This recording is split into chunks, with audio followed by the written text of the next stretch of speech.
cameriere lascia stare, camminare io so. L'aria fredda, sai, mi sveglierà, oppure dormirò. Guardo lassù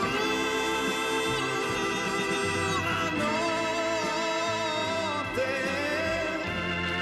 quanto spazio intorno a me. Sono solo nella strada. Oh no, no, qualcuno c'è.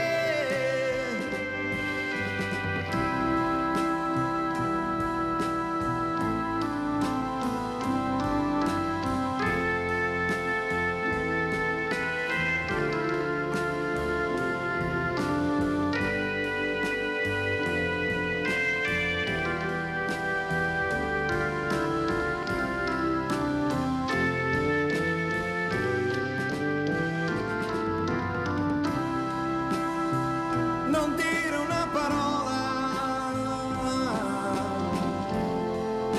ti darò quello che vuoi. Tu non le somigli molto, non sei come lei, però prendi la mia mano, cammina insieme a me. Il tuo viso adesso è bello, tu sei bella come lei. Guardo lassù la notte, quanto spazio intorno a me. Sono solo nella strada, insieme a te, insieme a te.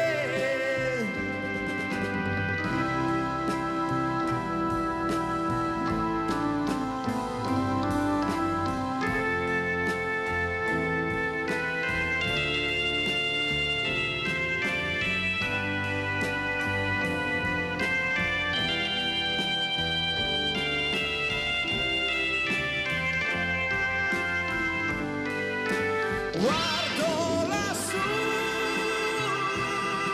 la notte, quanto spazio intorno a me. Buongiorno, buongiorno, un buon sabato a tutti voi. Senza luce, perché siamo veramente senza luce, tutti stanno partendo per la vacanza, alberghi pieni, mare pieno, bollino nero, bollino rosso. Quelli che sono a casa che non si vedono, quanti sono, chi sono? Poi troviamo le anziane morte anche qui da noi in casa, abbandonate, sole, ma non fa notizia il bollino rosso. Hai visto? Sono tutti pieni di soldi, non è vero che c'è la povertà, no, no, c'è, lo posso assicurare io, e come c'è.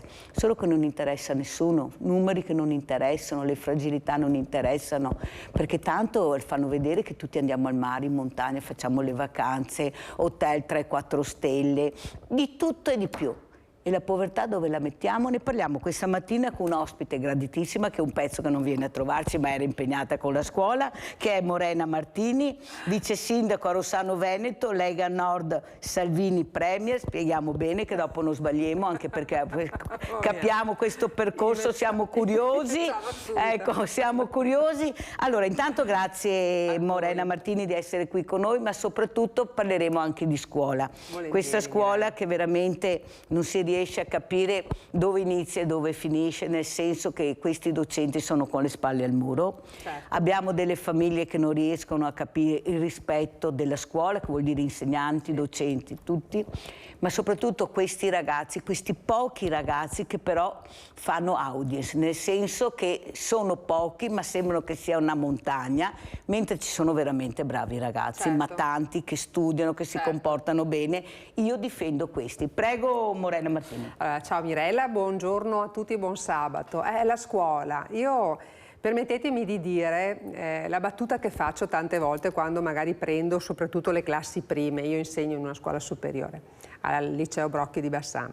Dico sempre che i ragazzi dovrebbero essere orfani dai 6 anni ai 18 anni, perché l'incidenza che adesso hanno i genitori nei confronti, non tutti però molti, nei confronti dei ragazzi e delle terre, diventiamo tutti dei genitori tigre, delle mamme tigre, per cui il figlio si deve difendere a tutti i costi e addirittura io ho trovato anche mamme che mi volevano insegnare come insegnare dopo 40 anni di onorata professione quasi, no? Ti vengono a dire quello che dovresti fare e quello che non c'è più il rispetto per il senso sociale che è quello dell'insegnante, del docente, che dovrebbe condurre proprio i ragazzi ad acquisire delle competenze che vanno al di là della semplice conoscenza. Gesti estremi tipo sparare ad un docente, prenderlo in giro, filmare in classe, insomma sono cose che capitano, ma non capitano in tutte le scuole e in tutte le classi. Sono degli episodi, e una rondine non fa primavera, che non dovrebbero essere così sottolineati ed evidenziati dai media, perché altrimenti si rischia anche di fare un effetto di imitazione e quindi di fare in modo che altri possano imitare. Parte tutto però da casa. Se a casa un ragazzo sente parlare male dei docenti, sente i genitori che lo difendono a fronte magari di tante marachelle che sono state fatte, di tante mancanze che vengono fatte, e si sente anche legittimato ad avere certi comportamenti poi nei confronti della classe e nei confronti del docente. Io ho finito gli esami di maturità pochi giorni fa nella mia quinta, una classe che ho portato dalla prima. Ecco, sono stati bravissimi, sono usciti con voti altissimi, bravi loro, però una parte di quel merito è anche dei docenti che hanno avuto, certo. E questi ragazzi hanno avuto anche l'umiltà di essere grati ai loro docenti, perché ci hanno scritto delle belle parole, ci hanno ringraziato, e non è scontato. Cioè io quando sento un ragazzo che in quinta parla spagnolo e chiudendo gli occhi mi sembra di essere in Spagna, dentro di me dico, vabbè, non tutto, ma se parla così, se una parte di quella è anche merito mio, l'ho accompagnato io. Quindi quando questo stesso ragazzo, uscendo dall'esame, ti abbraccia e ti dice: professoressa, grazie per tutto quello che mi ha dato in questi anni, ecco, quella è il coronamento del sogno di un docente. Perché il docente adesso deve essere mamma e papà, deve essere psicologo, deve essere medico, deve essere segretario, perché facciamo anche cose di segreteria, e il tempo per la docenza, per dare quello che noi abbiamo imparato, per facilitare quello che noi abbiamo studiato all'università, si restringe, e la scuola sempre di più vuole da chi insegna delle competenze che noi non possiamo avere. Io non sono una psicologa, però se vedo che una ragazza mi dimagrisce in classe di 20 kg diventando un fiammifero, come faccio a non telefonare ai genitori dicendo: secondo me ci sono dei problemi alimentari? Se vedo che una ragazza interrogata, un ragazzo interrogato va in panico e comincia a non respirare, come faccio a stare zitta e non avvertire la famiglia dicendo: guardate che secondo me deve essere seguita, deve essere seguito perché ci sono degli attacchi di panico, ci sono delle cose che dovete sviscerare? Non possiamo stare zitti e non possiamo neanche non tenere conto di queste fragilità che aumentano sempre di più. Allora, sta aspettando il nostro Rinaldo da Venezia, perché Rinaldo prende la linea -10 alle 9, rimane là finché gliela diamo, non si sposta. Ciao Rinaldo. Ciao Mirella e buongiorno alla professoressa. Buongiorno Rinaldo. Tutte le parole che ha detto, le parole sante. Me ne voglio tante di queste professoresse qua. È il segreto per mettere la scuola in ordine. Allontanare mamme dalla scuola. E mamme dalla scuola, fa solo che confusione, perché il 90% è ignoranti. Io dico perché bisogna allontanare le mamme. Lei da troppo stare a una mamma che viene non sa neanche cosa che sia la geografia, per dove si trova il Lazio o il Veneto. E dopo deve andare assurdo. E anzi, dove deve ringraziare, perché i fiori, venendo a scuola impara. io non ho avuto fortuna di andare a scuola, perché avevo 80 anni, va bene, sembrava a lavorare, a fare qualcosa, a finire la quinta, perché aveva bisogno in casa e perché non aveva la mentalità dello studio, va bene. Ma adesso ti dà la fortuna di avere professoresse così, che vi insegna l'educazione, vi insegna a vivere, vi insegna tutto, va bene, e impara qualcosa che gli può servire nella vita, ben bene a tante professoresse così. Un plauso. Grazie, bisogna Rinaldo. dargli spazio a queste persone, perché tira sui fiori meglio della mamma, perché avendoli sotto occhio ti capisce anche i difetti di figlia. Dunque, col suo sistema scolastico, riesce a mettere in linea qualcuno, non tutti, però, perché se la professoressa che fa un'osservazione a questo ragazzo, se è esempio più intelligente, se è un ragazzo che capisce le robe, e se ne risentono, e non immediato, è molto male, mettersi a contatto, ma non è, insomma, l'istituzione della scuola, i fiori, e li tira su lui, perché mi davo dalle scuole, avevo 3 anni, e non ero insegnante allora, perché quando imparare l'educazione, per esempio, andavamo a scuola che facevamo il cenno della croce, la preghiera, e rispetto per la scuola, si girava e tornava in giro, però quando ne vedeva andavamo su attenti, cosa vuol dire? Devi imparare anche a vivere nel mondo pratico con la gente, a contatto con la gente, è una condivisione sana che ti insegna se ti vuoi. Ti impari a vivere a contatto con tutti. Professoressa, tanti auguri per quello che fa. E mamma dovrei ringraziarla perché mi ha messo i fiori sulla buona strada. Ciao Mirella, buona domenica. Ciao Rinaldo, grazie anche a te. Prego Morena Martini, come commentiamo la telefonata di Rinaldo? Io mi sono fatta gli appunti, lui ha parlato di educazione e di segnali. Adesso noi non possiamo più chiedere che loro si facciano il segno della croce perché la scuola è laica. E anche se io insisto per mettere il crocifisso su una di quelle che anche quando ero assessore provinciale l'ho fatto mettere nelle scuole superiori, perché è un segno di cultura per chi non crede ed è un segno di fede per chi crede. Però io pretendo che i ragazzi quando entro in classe si alzino in piedi, per esempio. Io pretendo che abbiano un modo di vestire consono al luogo che frequentano. Se vedo una ragazza o un ragazzo vestito in modo non consono, tipo da discoteca, lo prendo da una parte, è successo, senza mai umiliarlo, perché non rimprovero mai un ragazzo di fronte ai compagni, lo prendo da una parte, perché il ragazzo accetta il tuo rimprovero, Mirella, ma non fa fatica a digerire ed interiorizza in modo negativo il giudizio dei compagni. Quindi tu gli puoi dire guarda non va bene, ma glielo devi dire fuori, perché di fronte ai compagni la valenza è doppia, perché scatta anche la vergogna dei pari. Però c'è la scuola, c'è un'istituzione, quindi tu non puoi venire in ciabatte, non puoi venire con la pancia fuori, non puoi venire con i pantaloni sbregati che si vedono le mutande, capito? Ecco. E quando entra un insegnante ti devi alzare. Perché? Perché deve passare, non tanto perché io sia di più o di meno, io faccio il mio lavoro, ma deve passare il segno del rispetto nei confronti delle istituzioni. E anche questi piccoli segni contribuiscono ad una crescita mentale di rispetto della società. Okay? Io ho la fortuna di insegnare a ragazzi dai 14 ai 18 anni, li prendo in prima, che magari qualcuno che ancora ha Barbie, ma adesso magari no, però che sono ancora ragazzini, ma li restituisco al mondo con la patente, soprattutto sono in grado di votare. Sono ragazzi che a 18 anni vanno a scegliere il futuro dell'Italia, dei loro comuni, eccetera, eccetera.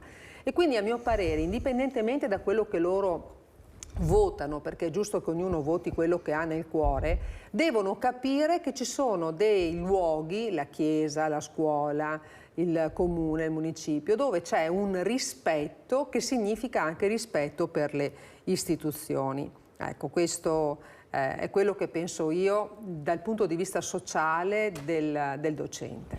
Allora, Morena Martini, io quasi tutte le mattine leggo la Costituzione italiana per rinfrescare, per far conoscere a quelli che non conoscono cosa dice la Costituzione. e poi vi spiegherò il perché leggo questo. Allora, siamo arrivati all'articolo 48, rapporti politici. Sono elettori tutti i cittadini, uomini e donne, che hanno raggiunto la maggiore età. Il voto è personale ed uguale, libero e segreto. Il suo esercizio è dovere civico. La legge stabilisce requisiti e modalità per l'esercizio del diritto di voto dei cittadini residenti all'estero e ne assicura l'effettività. A tale fine è istituita una circoscrizione estero per l'elezione delle Camere, alla quale sono assegnati seggi nel numero stabilito da norma costituzionale e secondo criteri determinati dalla legge. Il diritto di voto non può essere limitato se non per incapacità civile o per effetto di sentenza penale irrevocabile o nei casi di indegnità morale indicati dalla legge. Ah, adesso voglio qua la Morena Martini. Allora, Morena Martini alle ultime elezioni con la Lega Nord Salvini Premier, quanti voti ha preso? Personali, cioè personali. Preferenze scritte 1143. Ecco, avete in un capito? comune dove hanno votato 3.500 persone, cioè un terzo di... Ho fatto una lista solo con i voti miei. Lo dico perché sono così contenta, perché è stato un premio dei miei cittadini. Io uscivo come che hanno sindaco, votato, sì, che hanno il diritto al voto. Ma questi cittadini che hanno votato, che hanno diritto al voto, si sono impegnati, sono andati, perché è anche un sacrificio andare a votare ormai, certo, sì. Ma però ci riproviamo sempre. Non dovrebbero essere premiati? E quando una persona ha preso tante preferenze, premiarla e dargli incarichi importanti anche nel partito, perché mi sembra che Morena Martini sia una vita che acciappa voti dappertutto. Ha partito con Forza Italia, giusto? Sì, mi ricordo benissimo. Italia, poi ho fatto ha fatto battaglie, qualcuna ne ha vinta, qualcuna ne ha persa. Il problema è che a guerra la perde sempre nel momento che dovrebbero premiarla e veramente persona preparata e competente portarla in avanti, perché i cittadini l'hanno premiata, sono montagne di voti. Sì, non succede. Aga provare qua Forza Italia, provare qua Lega Premio Salvini, ma perché Morena Martini il voto del cittadino non è rispettato? Perché io devo, lo dico sempre anche davanti alle telecamere, trovarmi un assessore che è partito non si sa da dove, da chi, non ha preso nessun voto anche alle comunali, perché attenzione alle amministrative, e viene calato dall'alto, e io che ho votato la persona che ci credo perché ha seminato nel territorio, se no non votano, certo. Non votano, viene messa da parte il consigliere comunale. Cioè, ci spiega, ma perché io sono veramente, dico a sto punto eleggiamo il sindaco, leviamo via tutto, perché se questo è il risultato, cioè 1 più 1 fa 2. Allora io voto e magari anche la persona che si impegna, spende soldi, viene premiata. Niente da fare, messa da parte, arriva una neanche votata, non sai neanche chi è, perché è là. Cioè non può continuare così, non può, perché aveva bisogno di competenze. Giorgia Meloni è testimone, è stata votata, è una persona competente, preparata, e si vede quando va in giro per il mondo, sa 4 lingue, sa confrontarsi, dopo uno può essere a favore, contrario, però si confronta perché è preparata. Prego. Allora, io sono stata iscritta la Costituzione. Sono stata iscritta a Forza Italia fino al 2011, mi pare, 10 anni, poi sono stata 9 anni senza tessera di partito. E la decisione 3 anni fa di entrare in un partito organizzato dove potevo essere anche, diciamo così, tutelata, perché se tu hai voglia di fare politica attiva non la fai se non hai un partito alle spalle. Io sono sempre stata una donna di destra, liberale, e la scelta è ricaduta sulla Lega, ma non sono pentita assolutamente, ma nel momento in cui entri in un partito devi diventare uomo e donna di partito, dove ti mettono devi stare. Allora lì nel corso degli anni di attività politica insomma io faccio politica da 40 anni, Mirella, da 40 anni, capito? Da 40 anni. Ho portato acqua per tantissimi... I miei primi 40 anni. Sì, per tantissimi personaggi, ne ho 60.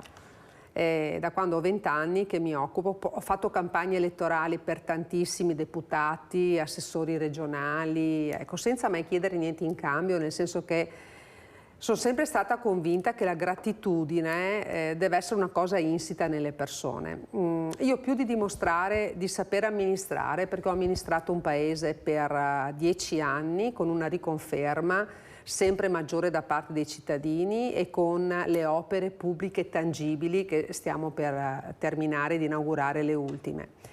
Ho dimostrato che quando mi davano le preferenze da portare per metterti alla prova, i numeri delle preferenze che ho portato sono sempre stati trovati e sono sempre stati rispettati.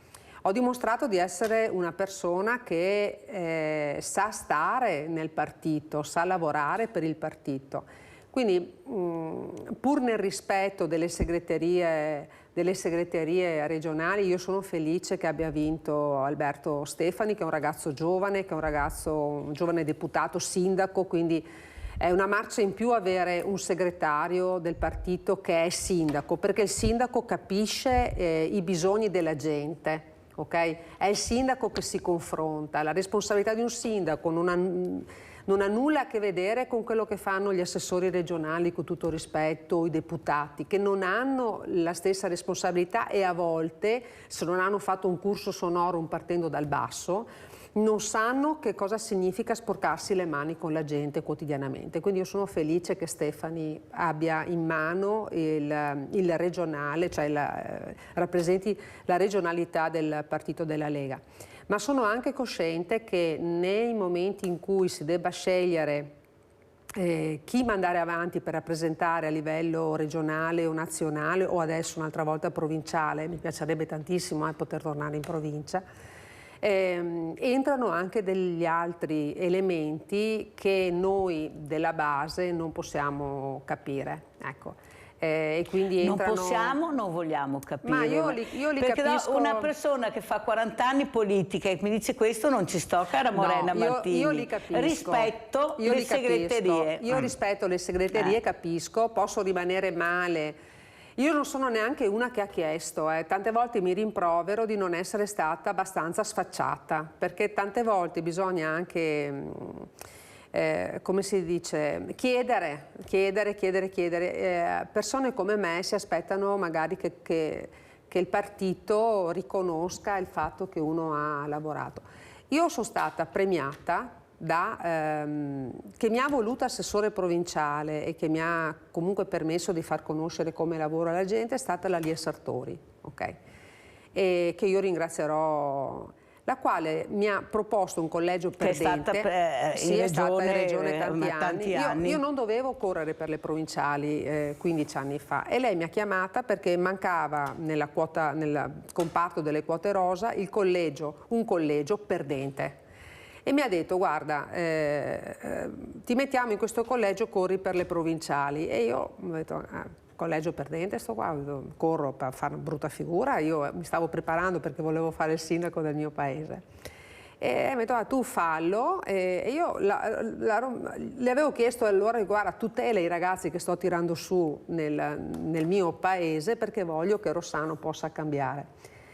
Cosa succede? Succede che entro e accetto la candidatura e comincio a fare campagna elettorale e comincio a sentire che la gente mi vuole.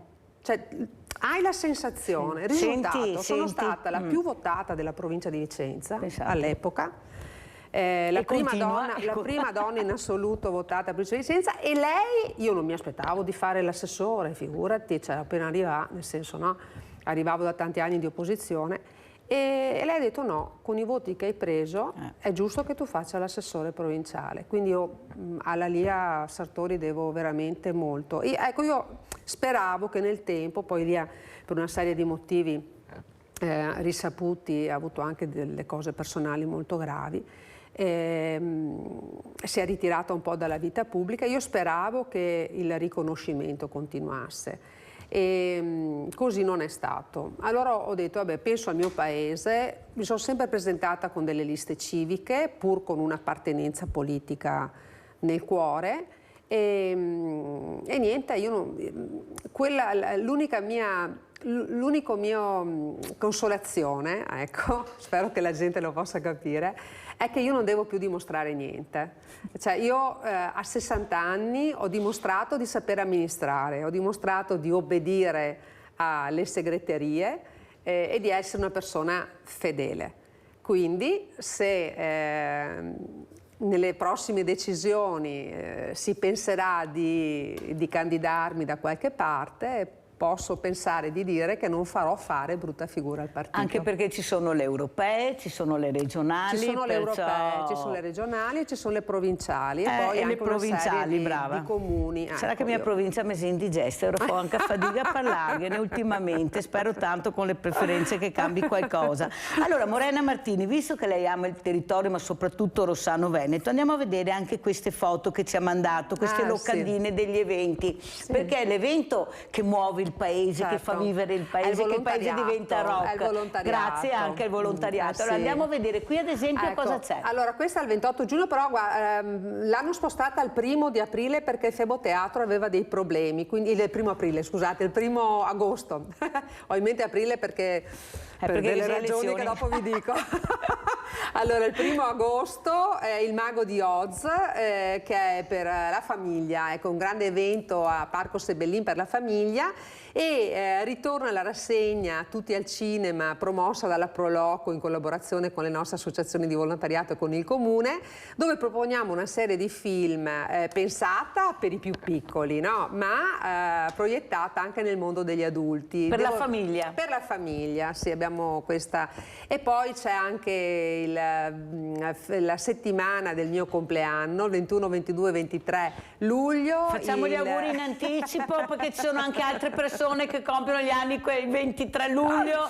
Ecco, perciò facciamo gli auguri in anticipo a tutti, perché certi non vuole assolutamente dirlo, perciò noi li facciamo, Morena.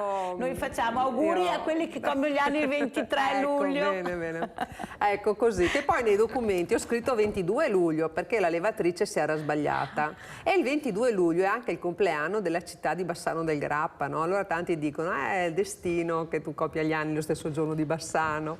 Però è io così. rido. Però è così. Allora Morena Martini, tante battaglie, tante però anche soddisfazioni, specialmente nei comuni dove i sindaci sono in prima persona. Assolutamente. Il problema è poi la squadra che se non la sai amministrare, non la sai tenere, perché è inutile che dico è il sindaco là che deve fare squadra e tenere la squadra. È il compito più difficile del sindaco. Ecco, quanto difficile è, specialmente se all'interno ci sono varie anime. Però se all'interno hai la stessa maggioranza che ti fa cadere, c'è qualcosa che non funziona. Cioè non puoi dare colpa all'opposizione perché non riesci a fare squadra. C'è qualcosa che non si riesce a aggregare. Ecco, quanto importante invece è tenere la squadra per il bene poi del paese, che non puoi cambiare in continuazione. No, è il compito più difficile che ha un sindaco, specialmente nelle grandi città, ma anche nelle piccole, sapere tenere unita la squadra che lo ha fatto arrivare ad essere sindaco. Io ho avuto diverse esperienze, devo dire che la più difficile è stata l'ultima, dove avevo una squadra volutamente giovane, volevo una squadra molto giovane, che però i giovani hanno anche delle priorità diverse perché si confrontano da subito col mondo del lavoro, devono costruire la loro famiglia, quindi il tempo da dedicare alla polis, alla politica, è poco. È poco non per cattiva volontà, ma perché si stanno costruendo una loro vita. Poi all'interno della maggioranza ci sono tante anime e ci sono anche tante ambizioni diverse. Si creano delle gelosie magari fra assessori, si creano dei meccanismi per cui ci si sente, ci sono dei caratteri diversi, perché sono matrimoni combinati, Mirella. Non è il gruppo di amici che si trova al bar che dice facciamo la squadra, andiamo e si conoscono da una vita. Sono dei matrimoni combinati e all'inizio c'è comunque il sindaco che tu scegli di entrare in una squadra perché c'è un sindaco o perché c'è una personalità forte che ti traina.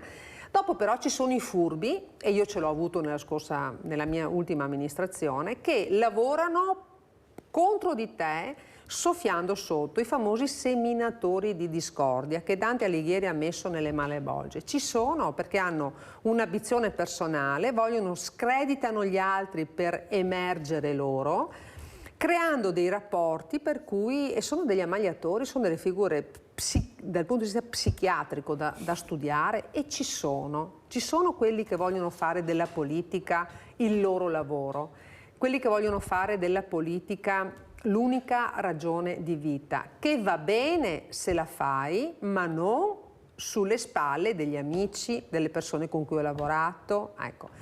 E io ho avuto l'esperienza del mio vice sindaco che ha fatto una lista contro di noi perché lui non è stato candidato a sindaco. Non abbiamo il contraddittorio, perciò non possiamo dire altro. Infatti mi fermo qua, se no sarei cattiva e non sono Allora, cattiva di un'altra animo. cosa che in questi giorni si sente tanto parlare è la questione degli immigrati. Sì. Sembrava che la sinistra avesse lavorato malissimo, ma con la destra se gli sbarchi sono aumentati e i numeri stanno preoccupando molti sindaci, tanto è vero che sia il presidente Zaia che il sindaco Conte, che è presidente, anzi stanno cercando di dare delle risposte, perché non si può continuare a far finta di niente, bisogna dare risposte. Ecco, come vedi la situazione lei proprio da sindaco, ecco, una che ha provato e capire che ti arrivano, cosa fai? Non hai le strutture, non sai come, e qui arrivano veramente queste comunità, diciamo, che con un business pazzesco sotto. Io vorrei che qualcuno ci spiegasse bene come funziona e com'è la situazione, queste cooperative che diventano anche molto ricche, dopo abbiamo visto, perché i numeri sono numeri, altri che fanno bene il loro dovere, perché bisogna dire anche che ci sono, però la patata è in mano ai sindaci. Prego Morena. Allora, ci sono delle cooperative che sono dei delinquenti, che delinquono proprio. A Rossano una ha cercato di venire 6 anni fa, io avevo subodorato che qualcosa non andava bene e fotografando la targa di questo SUV da cui sono scesi questi delle cooperative sono riuscita a risalire ad alcune cose grazie anche all'aiuto dei nostri vigili urbani, e quindi ho denunciato al Ministero la cooperativa che non aveva le garanzie per poter proporre quello che stava proponendo, per esempio non solo a Rossano ma anche in altri posti. Quindi sono persone che lucrano sui bisogni della povertà, lucrano sui bisogni della gente. Anche qua, non tutte, assolutamente. Ci sono delle cooperative che invece ce l'hanno come mission di vita, ok? Quindi bisogna distinguere.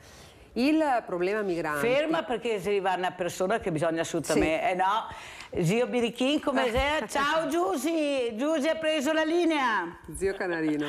Zio Canarin. Esatto, che anche Alfonso quando che vede a dottoressa Morena dice, questa dice zio e ora mi dico Canarin perché non si ricordava. Zio Canarino. Ecco Canarino. Se sfoghiamo così, dottoressa, sì, invece di tirarla giusta, ma sarebbe un sfogo più bello però a sfogarsi di dirla giusta, ma no, altri siamo un po' così, non si può dirla. Sono cresciuto in oratorio, Niente. Niente Mirella, volevo dirti una cosa, siccome che parliamo sempre di sti ricchi che gaste case in montagna e al mare, non ho nessun appartamento, e perché che si sente che ha trovato un lavoro magari discreto ma che può anche destreggiarsi, non può adesso dire ma amico ischei non posso spenderli perché qua perché là. I poveri sono sempre stati, Mirella, no altri quando che erano giovani, diversamente, che andavamo a lavorare, avevamo qui a paghetta e dovevamo destreggiarsi con qui. Dopo i tempi si cambiai, te sei andata su una ditta, te gacciapa di più e bisogna andare avanti così, perché te vedi tutti imprenditori qui che ne dà lavoro a no altri, chi gasta ville, ma manco mai perché gli dà lavoro, dottoressa, ai cuochi, ai camerieri, a quei che va a fare i stagionali, a quei che lava a biancheria, a quei che porta le verdure su sti alberghi, e chi che poi li ha da andare perché il lavora tutto l'anno, si dà un franco in tasca, i ragione di andarsi a fare anche una settimana di ferie, mi la vedo così, insomma, ecco. Sì. Vi saluto. Grazie alla nostra Giusy, prego Morena. Ecco Giusy, anch'io la penso come lei, dopo io non so cosa sia l'invidia, no? Se uno se l'è guadagnati onestamente i soldi è giusto che li possa spendere come meglio crede. Ecco. Parlavamo dei migranti, è un problema che non è destinato ad esaurirsi, non è destinato ad esaurirsi perché c'è, come dice anche il Premier Salvini, insomma il nostro segretario, c'è una tratta, c'è un traffico di anime, c'è un traffico umano. E la battaglia grande anche della Lega, così come di molti altri partiti, è sul fatto che si voglia bloccare il traffico di esseri umani, che non vuol dire bloccare l'immigrazione, attenzione, è una cosa completamente diversa. Ormai noi siamo a contatto con questi ragazzi che magari alcuni riescono anche a trovare un lavoro, ad integrarsi, eccetera. E le storie che raccontano sono raccapriccianti, ve ne dico una fra le tante. Un ragazzo che adesso ha 28 anni, che lavora e sta cercando di inserirsi anche da noi, un lavoro molto duro, tra l'altro quello che fa, che è stato prigioniero in questi luoghi in Libia, in queste prigioni, in questi lager in Libia, ok? Dove gli è stato tolto un occhio, gli è stato cavato un occhio, Mirella, è stato frustato, le ha prese. È chiaro che una persona così, che parte dal Sahara per cercare un migrante economico, capito? Che si paga il riscatto lavorando gratuitamente per questi schiavisti, fin tanto che riesce a salire su una barca per venire in Italia, lui mi ha detto: io sapevo che potevo morire, ma piuttosto di rimanere ancora in quelle prigioni, in quelle condizioni, donne violentate continuamente da questi negrieri. Quindi è lì che bisogna incidere, nei rapporti internazionali con le autorità civili di questi luoghi, e cercare di smembrare quella che è diventata una tratta di esseri umani, peggio dello schiavismo, peggio dello schiavismo. Quindi poi per la politica dell'immigrazione, per la politica della gestione, questi sono i flussi che arrivano dall'Africa, poi ci sono i flussi che arrivano dai paesi, dalla Siria, da tutta la parte che poi arrivano anche via terra, no? E quindi tutto quello che sappiamo avvenire nei nostri confini. Un popolo come il nostro non può chiudere gli occhi di fronte alla miseria. E non voglio neanche che si dica che i partiti di destra sono contro l'immigrazione. No, i partiti di destra sono per un'immigrazione controllata, dove ci sia rispetto dell'essere umano. Sebastiano da Abano, vai Sebastiano. Buongiorno signor Mirella. Buongiorno. Buongiorno. Io volevo appunto dire una cosa, io vedo molti programmi anche sulla Mediaset dove fanno vedere che ci sono degli immigrati che anche occupano le abitazioni, occupano tutto e nessuno può fare niente per intervenire. Ora quello che dico io è che se naturalmente sto vedendo che lo Stato, la politica sta facendo vedere che questi hanno problemi, benissimo, so che hanno i problemi, però naturalmente i problemi di loro non è che li devono pagare i cittadini, cioè se io mi vengo occupato la mia abitazione è il comune che dovrebbe prendere provvedimento a dare a quella persona una casa. Cioè non può ricadere tutto nei privati, cioè il privato non esiste. Guardi, io e la mia compagna ho un mini appartamento ad Abano che lo affittavamo a 300 euro al mese, un mini appartamento di 35 metri quadri. Adesso è libero, ma noi perché non lo affittiamo? Non perché non lo vogliamo affittare, perché abbiamo paura che ce lo occupano e poi c'è uno Stato che non riesce a farselo liberare. Quindi quando mi vengono gente anche che hanno dei contratti che gli cade tra 2 o 3 mesi, a me mi dà paura che dico, se questo fra 2 mesi non gli rinnovano il contratto, questo me lo può pagare l'affitto, no, e allora una preferisce la casa lasciarla chiusa, ma neanche affittarla. E io gli parlo un affitto di 600 euro al mese ad Abano, arredata, non è tanto, però bisogna trovare gente affidate. Siccome abbiamo uno Stato che non è in grado di dire sì, in caso se non paga l'affitto noi ci veniamo a liberare subito l'appartamento dopo una settimana, io preferisco tenerlo chiuso, per questo è inutile che diciamo la gente non vuole affittare le case, no, non le vuole affittare perché ha paura. La ringrazio signor Mirella e buongiorno. Grazie Sebastiano. Allora, prima di commentare la telefonata di Sebastiano con Morena Martini, vice sindaco di Rossano Veneto, andiamo in pubblicità.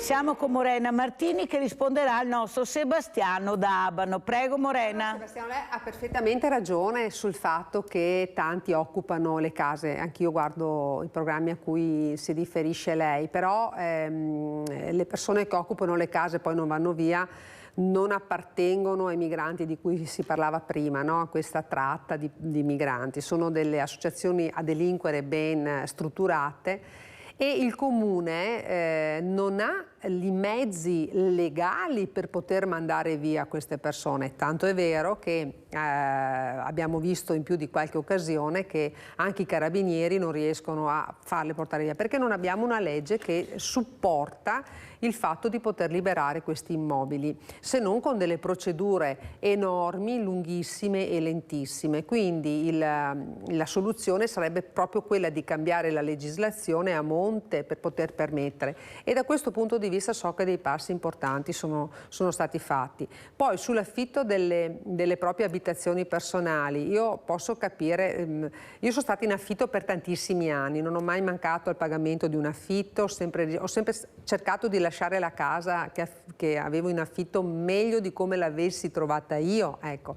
Però lì sta alla fortuna di trovare persone per bene, ecco, che possono garantire. Qua non abbiamo una cartina tornasole per capire quando affittiamo una casa se la diamo a persone per bene o a persone che poi approfittano di noi. Quindi Leone da Tre Basile, che vai Leone? Ciao Milena, grazie, saluto i tuoi ospiti. Buongiorno. Allora, qui c'è un problema con la Libia, perché quando c'era Gheddafi questo non succedeva. Poi è successo che siamo andati a portare la democrazia in Libia ed ecco il risultato. Perché noi vogliamo portare la nostra democrazia dove la gente non la vuole. E poi succede quello che succede, la Libia è allo sbando, tutti gli altri paesi che abbiamo voluto portare la democrazia sono nella miseria più completa, nel disastro, perciò mi sembra che sarebbe ora di aprire un po' gli occhi, invece di voler portare la nostra democrazia, portare la cultura, portare l'istruzione, questo bisogna fare. Ma volevo parlare di un'altra cosa. Qui ho un articolo su Focus di questo mese. A quando risalgono i primi pannelli solari fotovoltaici?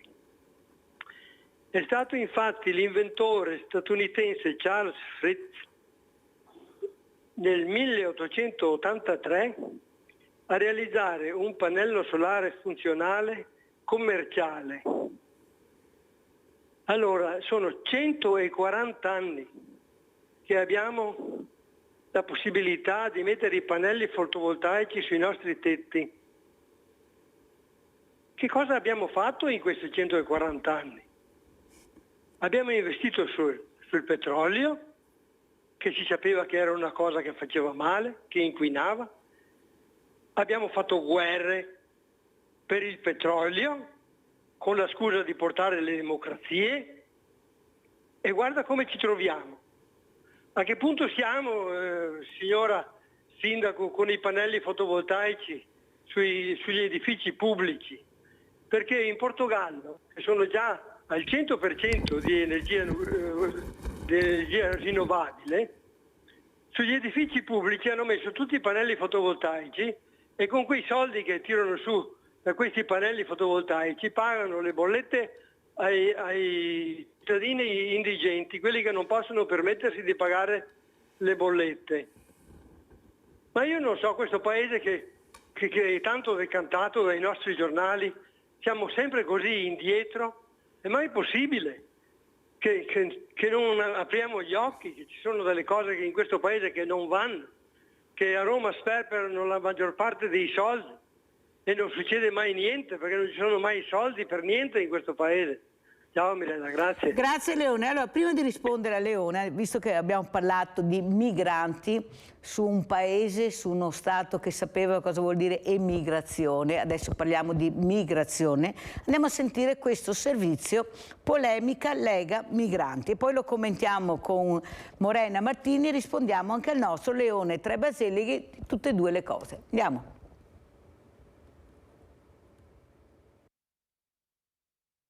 Qualcuno deve spiegarmi perché un sindaco dovrebbe sentirsi costretto ad ospitare dei richiedenti asilo che nel 93% dei casi non hanno i requisiti per essere considerati rifugiati politici, semplicemente perché sono scaricati davanti al municipio alle 5 di mattina. Per noi della Lega è una questione di coerenza, è una questione di priorità, l'accoglienza non può essere destinata a tutti.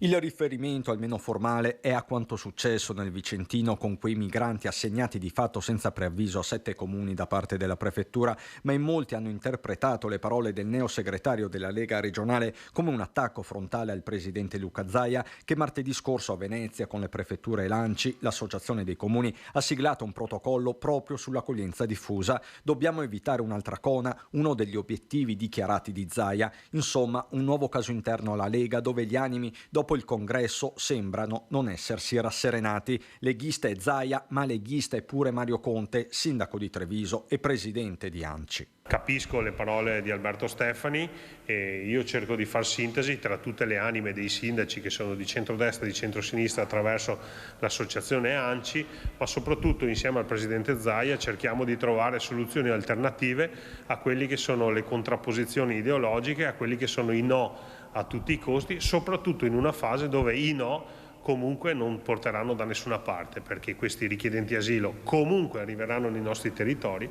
e dovremo poi capire coloro che oggi sono fermi sul no come penseranno di gestire la situazione. Un conto è la linea del partito, un altro le soluzioni che devono mettere in campo gli amministratori del territorio, il principio che Conte sembra ribadire con l'opposizione che parla di una Lega balcanizzata. Cortocircuito del tutto evidente con Zaia che è sconfessato dai suoi stessi amministratori oltre che da parlamentari e da consiglieri regionali. Allora, sentiamo come commenta Morena Martini e dopo anche rispondiamo a Leone di Trebaselighi. Prego. L'ultimo commento del segretario del PD è anacronistico perché il PD cerca sempre di trovare le fessure per aprire i contraddittori all'interno di un partito che sta lavorando per un'unità di intenti e di visioni. Io penso che io sono stata sindaco, sono vice sindaco, trovarti dei migranti lasciati sulla piazza del tuo paese dalla prefettura lo trovo una mancanza di rispetto nei confronti non solo delle istituzioni ma anche dei sindaci che rappresentano veramente lo Stato all'interno dei propri comuni. Quindi le prefetture che si comportano così dovrebbero essere assolutamente rimosse. Se un prefetto mi obbliga ad ospitare delle persone, devo io sindaco trovare l'appartamento, trovare le risorse per poter pagare l'appartamento, cioè in mancanza di luoghi pubblici dove poter ospitare queste persone, cosa devo fare? O le porto a casa mia, okay? Oppure devo avere previsto in bilancio i soldi per un affitto, trovare chi mi affitta la casa, cioè diventa impossibile e qualsiasi prefetto che pensa il contrario vuol dire che non vive nella realtà. Allora andiamo se proprio... sono sindaco li riprendo, li porto a mangiare, li porto a lavare, andiamo li porto a proprio vestire, a Vicenza, Morena. Li riporto a Vicenza. Ecco, andiamo a Vicenza e sentiamo cosa dice prefettura riprende migranti. Andiamo a sentire, poi commentiamo e continuiamo.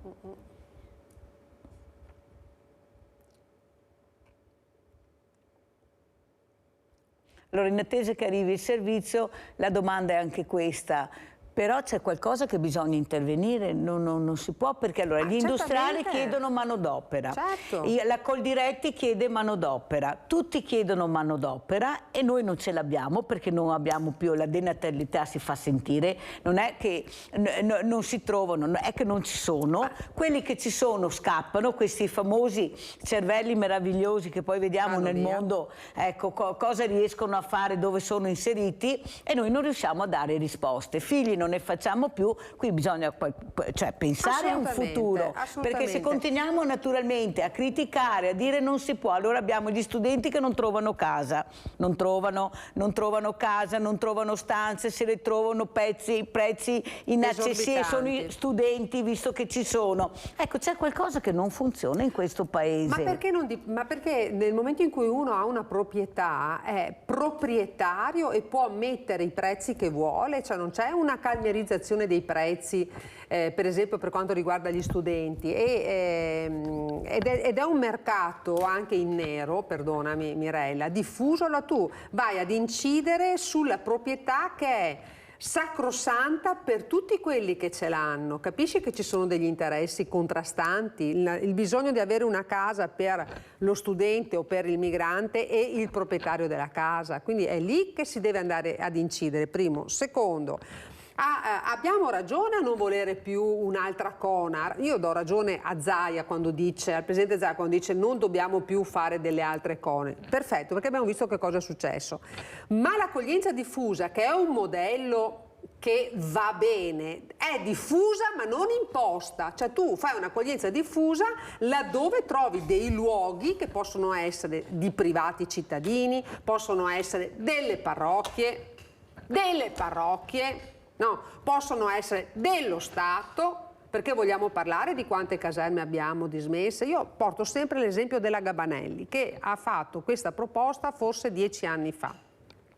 Abbiamo un sacco di strutture pubbliche dismesse, riadattiamole e creiamo dei centri di formazione professionale per i migranti. Arrivano i migranti, li ospitiamo in questi, gestiti magari dalle cooperative sociali, quelle serie, con la supervisione dello Stato, li mettiamo in queste caserme abbandonate, riadattate e rese fruibili. Gli insegniamo la lingua italiana o, se vogliono andare come meta finale in Germania, gli insegniamo la lingua tedesca o la lingua francese o la lingua spagnola. Li prepariamo sul lavoro con una serie di attori che possono essere anche dei maestri artigiani in pensione, gli insegniamo un lavoro e li fermiamo, li formiamo per un anno. Nel momento in cui sono formati, che conoscono una lingua, perché tanto i soldi che noi spendiamo li spendiamo comunque, no? Li finalizziamo là, gli insegniamo un lavoro, li formiamo in una lingua, li rendiamo autosufficienti nella gestione. Nel frattempo arrivano i permessi di soggiorno. Qual è la nazione che non vuole accoglierli? Noi per primi ce li terremo. Ma perché allora? Ma perché non si Questo fa? Questo è il modello Gabanelli, lo ha proposto 10 anni fa. Ma perché Morena Martini, perché non si fa? Perché Mirella, sotto c'è un business pazzesco, è inutile che ce la giriamo attorno, ci sono montagne di soldi che si arricchiscono, che girano sulle spalle di sta povera gente. E dopo alla fine l'ultimo anello su cui arriva il problema è il sindaco, presidente della regione, presidente della provincia, presidente della regione, le prefetture che comandano, al sindaco, se ci lasciano 2 o 3 persone, chiediamo un po' in giro se c'è qualcuno che le ospita, ma se non c'è nessuno che le ospita, ieri portiamo Vicenza compagnia, ma come sei che te fai tenerti? Sì, ma intanto c'è chi diventa sempre più ricco, ecco, visto che queste persone sono pagate, le lasciamo là, non fa niente. Io ti dico solo che quelli della cooperativa che volevano venire a Rossano con 28 ragazzi, avevano il Jaguar, il SUV della Jaguar. Silvia, no? abbiamo Silvia, vai Silvia. Ciao Mirella. Ciao. Buongiorno all'ospite che conosco, che vedo in televisione da tanti anni, una persona veramente che mi è sempre piaciuta. Buongiorno. Perché... Grazie. Buongiorno. Grazie. Dice sempre con modo le cose, le ha sempre dette senza nascondere niente, perché io da diversi anni, perché cosa vuoi, sono anziana, sempre un po' malassita, guardo dalla voce non si direbbe, ma forse non faccio carriera politica proprio perché dico le cose direttamente e non le nascondo. Forse ha sbagliato qualche partito. Non importa, lasciamo perdere i partiti, perché anch'io sono del suo partito di adesso, però non mi piace tanto come si sono comportati negli ultimi anni. Non mi interessa, perché ormai non mi interessa più niente, Mirella lo sa. Io ormai ho un piede di qua e uno nella fossa. Per carità, fammi un piacere. Dai Silvia. Quello che volevo dire, professoressa, è questo. Ma perché l'Italia sta andando a rotoli così. Tutto quello che mi hanno insegnato a me, che ho 77 anni, è stato buttato via, non c'è più niente. Io mi domando, anche sti ragazzi, ma come li educano? Anche tutti, anche quelli che arrivano da lontano con la barca, non è che tutti si comportano molto bene, e non è che ci vogliono tanto bene a noi italiani, perché tanto dicono non è che ci trattano bene a noi non vogliamo bene a loro. Io sono di questo parere, però quello che mi fa male è che abbiamo perso tutto, stiamo perdendo tutto. Mi dispiace, Mirella, solo per le mie nipotine, che ne ho 5-6 fra poco. Voglio dire, cosa troveranno? E noi gli abbiamo insegnato, io ai miei figli gli ho insegnato come si vive, come mi hanno insegnato a me i miei genitori e anche le maestre a scuola, che non avevamo tante, oltre alla quinta non abbiamo fatto niente. Io le medie le ho fatte che avevo 20 anni, di sera, dopo il lavoro. Faccia fare adesso a qualcuno. Voglio dire che se non mettono un freno l'Italia sta andando proprio a rotoli, scusatemi, ma io vedo così, e la povertà. Io sono stata povera, 7 fratelli eravamo, mio papà che lavorava saltuariamente. Tornerà quella povertà, perché sta arrivando. Mi dispiace essere un po' drastica, Mirella. No, va bene, dai Silvia, va bene, mi raccomando. Tanto non hai pianto stamattina, è già una buona cosa, perciò stai ritornando la guerriera che conosciamo. Allora, prima di salutare Morena Martina, andiamo a vedere questo servizio, appunto, Prefettura a Vicenza. Prefettura riprende migranti. Andiamo a sentire.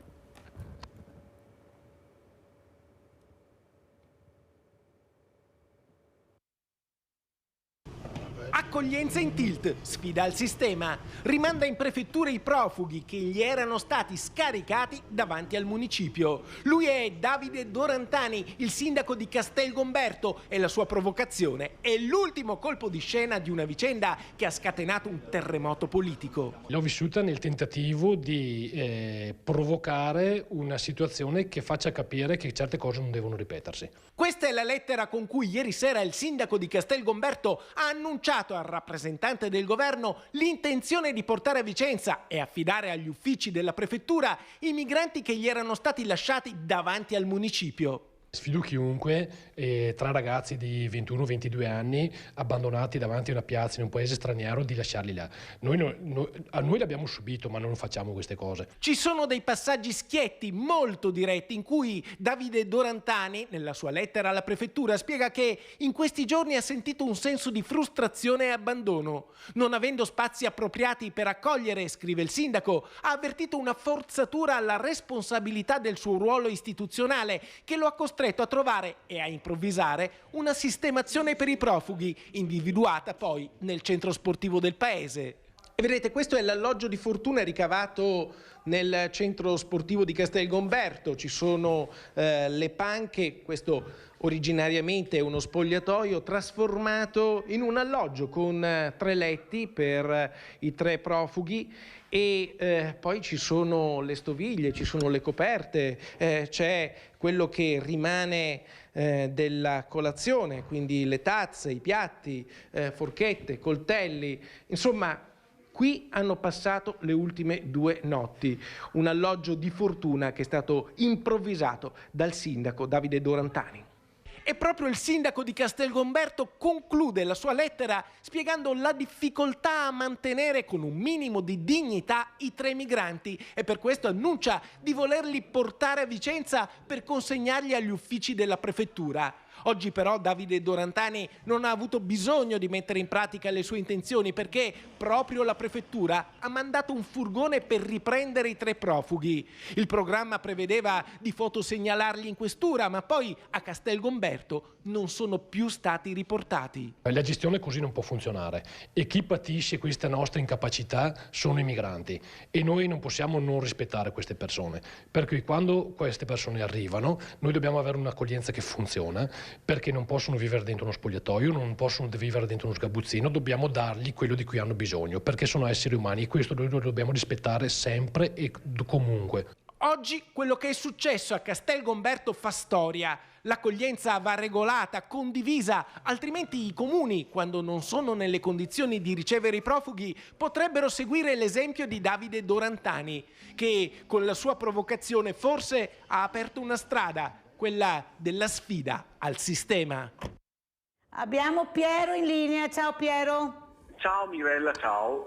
Visto che sei il sindaco, che sei un politico, quindi di un partito ben chiaro, nessun problema, volevo solo dirvi e sentire anche l'opinione, non so se giovedì, quindi 2 giorni fa, non tanto lontano, resta aumentare l'indennità a una certa fascia di parlamentari di 2.300 euro al mese, 1.300 euro netti al mese, 1.300 euro netti al mese, col voto del Conte, dei 5 Stelle e della destra.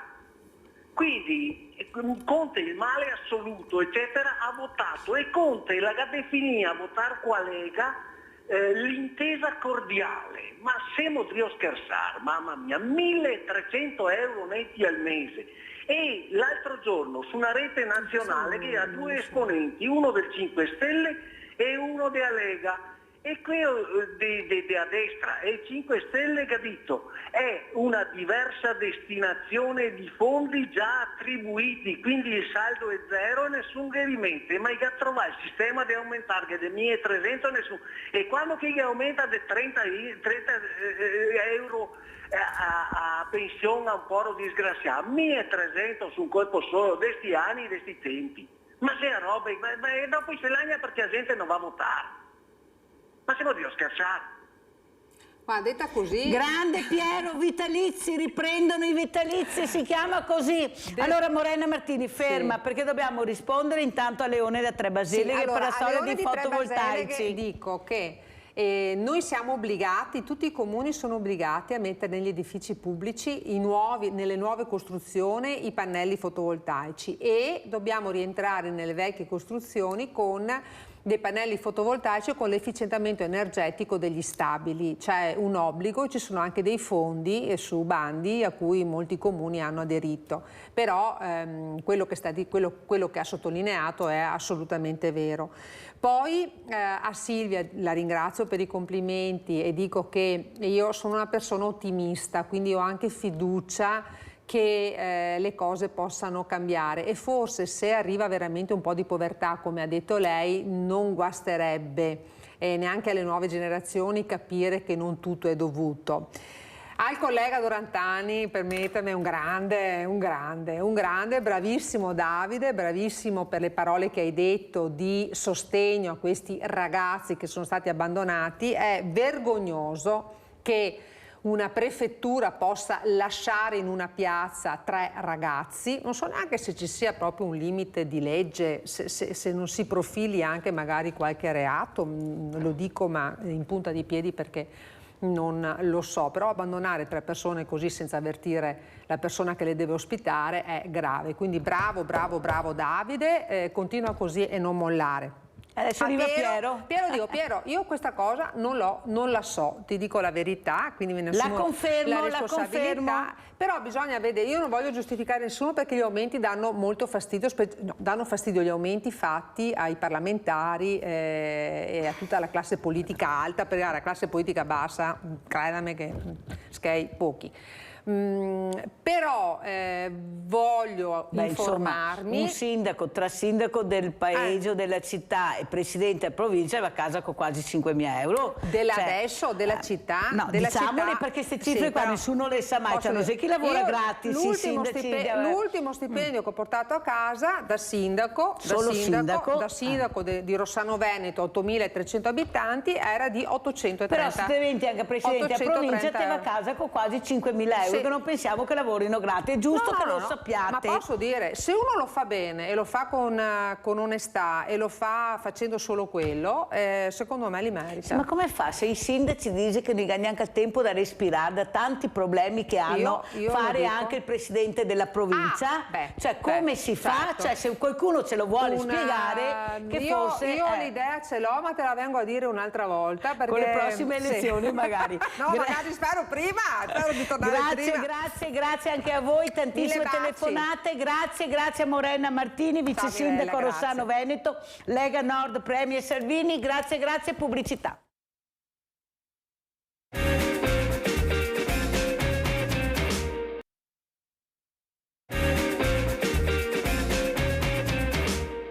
Allora vediamo subito il servizio molto importante perché capiremo di cosa si tratta. Andiamo a Villa Margherita, violenza donne, Elisabetta Ferraro e poi presento gli ospiti.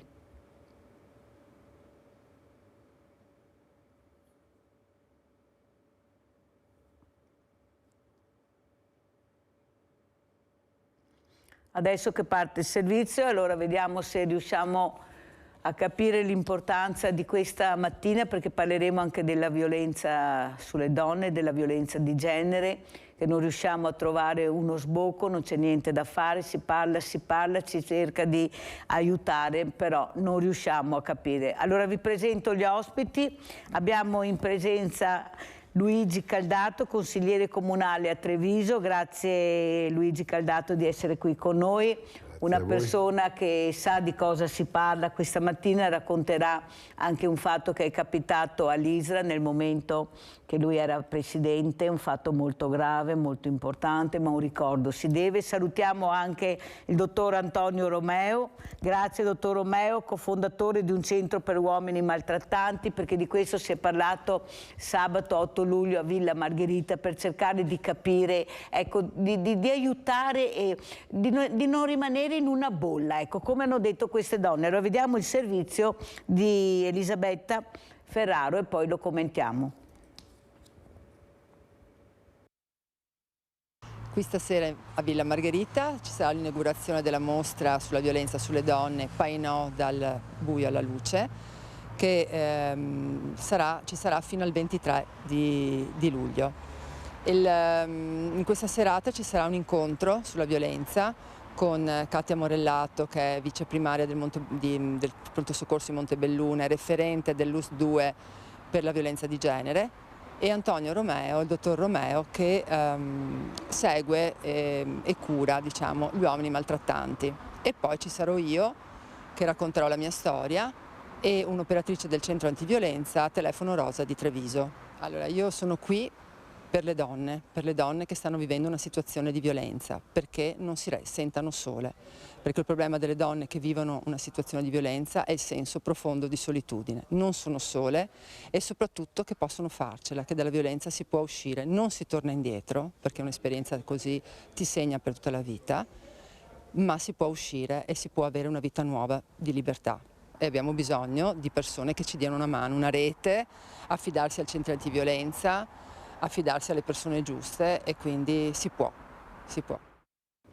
Allora io partirei proprio col dottor Antonio Romeo. Grazie dottor Romeo di essere qui con noi per spiegare l'importanza di questi incontri che vogliono queste donne che si chiamano sopravvissute. Ecco, alla fine, ecco, i conti, ecco, tiriamo alla fine il conto della serva, facciamo il conto della serva, facile da capire.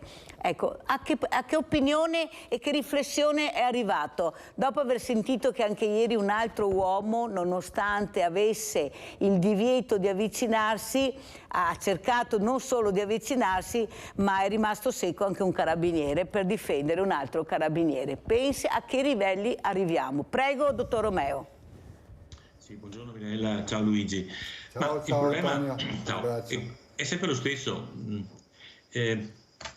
Ormai ho fatto i capelli bianchi lavorando con gli uomini e in tutto il mondo, perché questa è la realtà, al di là delle ragioni contingenti della violenza sulle donne, c'è un denominatore comune che tutti ormai hanno accettato nella letteratura scientifica, negli studi, nella politica, negli operatori sul campo come me, ed è che fondamentalmente c'è una cultura patriarcale, maschilista e sessista che noi uomini abbiamo nel nostro cervello ancora da 8.000 anni e che dobbiamo semplicemente cambiare del tutto.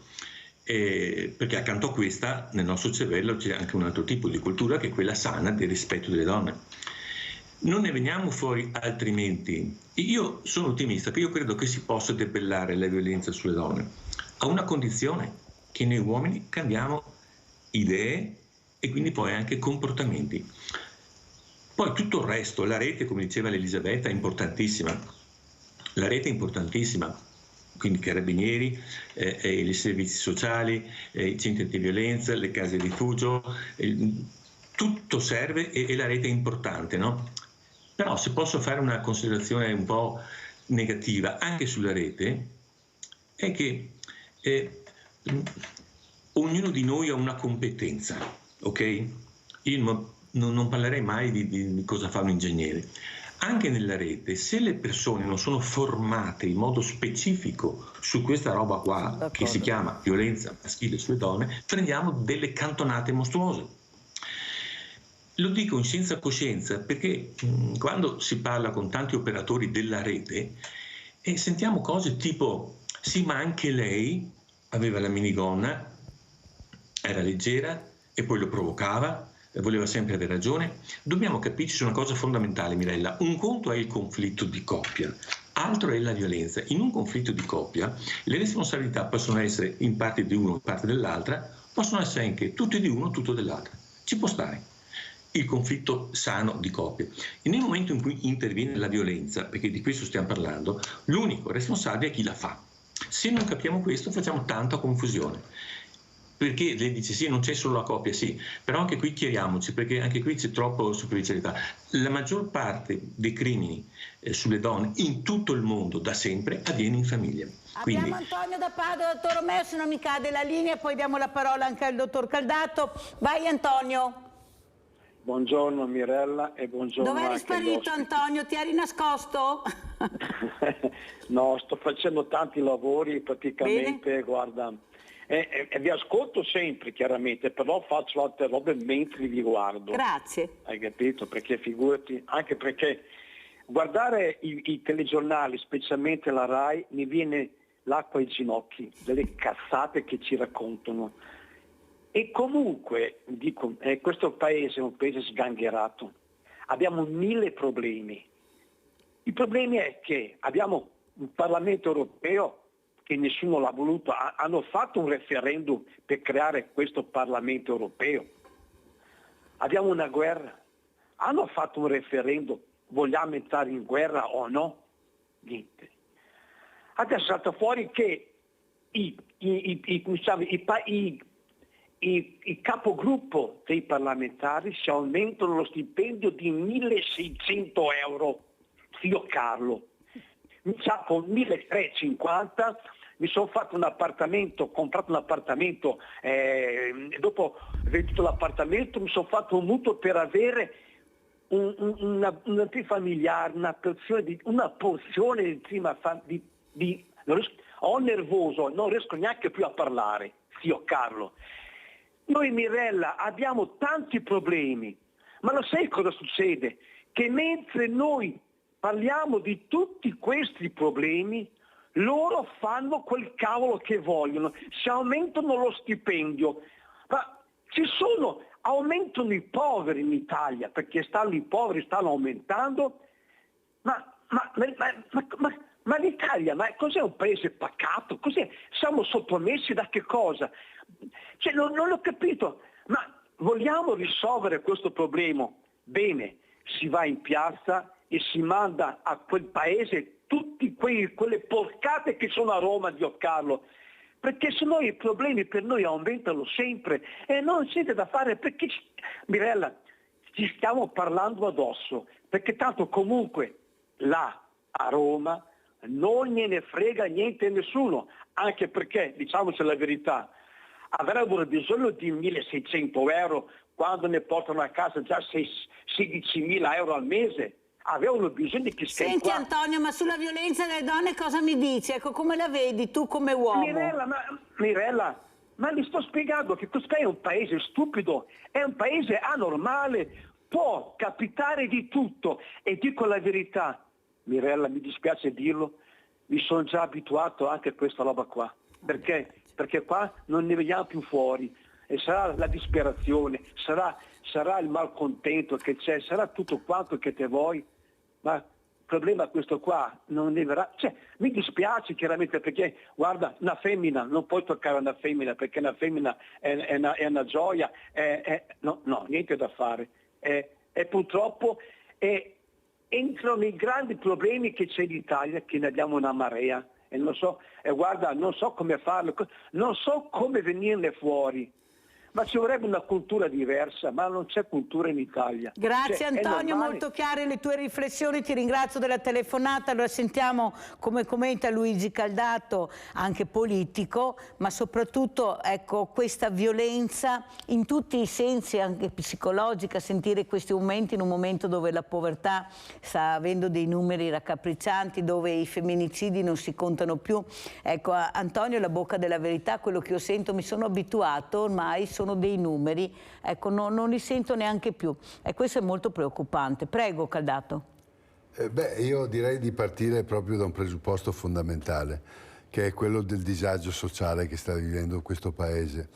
È un disagio sociale a 360 gradi, quindi l'anello debole di questa catena è la donna in questo momento, che subisce da parte di sti ignorantoni pieni di stupidità e pieni del famoso patriarcato di cui faceva accenno anche l'amico Antonio. Da 8 milioni di anni gli uomini avevano avuto la prelazione di comandare e di gestire la donna. Questo è un passo che ormai è superato da tanto tempo, ma evidentemente su alcune menti bacate non riusciamo ancora a togliere questa taratura.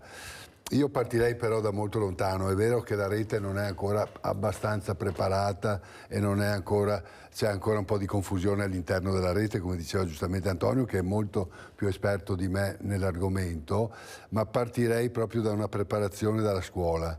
Io credo che questo Vangelo vada insegnato già dalle scuole materne, all'inizio, quando i bambini vengono formati. La pianta si raddrizza quando è giovane. E se non gli si mette in testa il rispetto, l'amore, perché alla base di tutto questo ragionamento, lo dissi anche l'altra volta in riunione a Villa Margherita, c'è una parola solo che è un denominatore comune, che è l'amore. Se uno non ama, se uno non sa cosa vuol dire amare, poi succedono queste cose. Stamattina un altro, lei giustamente l'ha ricordato Mirella, addirittura si rivoltano contro i carabinieri, non c'è più fine. La partenza è un disagio sociale che va gestito, che va attenzionato, soprattutto dalla grande politica, soprattutto dalla scuola e dalla grande politica. Allora vediamo proprio cosa ha detto Luigi Caldato a Villa Margherita sabato 8 luglio, che c'è stato questo incontro molto importante.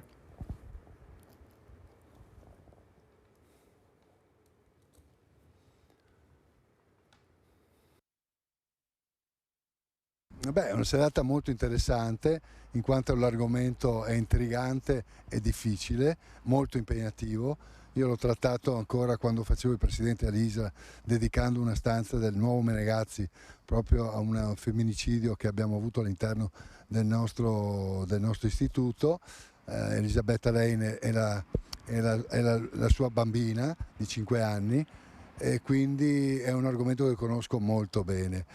Lo dicevo prima anche in riunione, è un argomento che va trattato con molta delicatezza e che non va argomentato dai 30 in su, va governato da 0 anni a quando vanno all'asilo, ai bambini della scuola. Cioè questo è un argomento che va a toccare la cultura, l'animo delle persone da bambino a crescere, perché poi è tardi, le persone sono formate, c'è un degrado sociale straordinario, abbiamo 129 femminicidi in un anno, che vuol dire uno ogni 3 giorni, cioè è un argomento veramente atroce, pensare.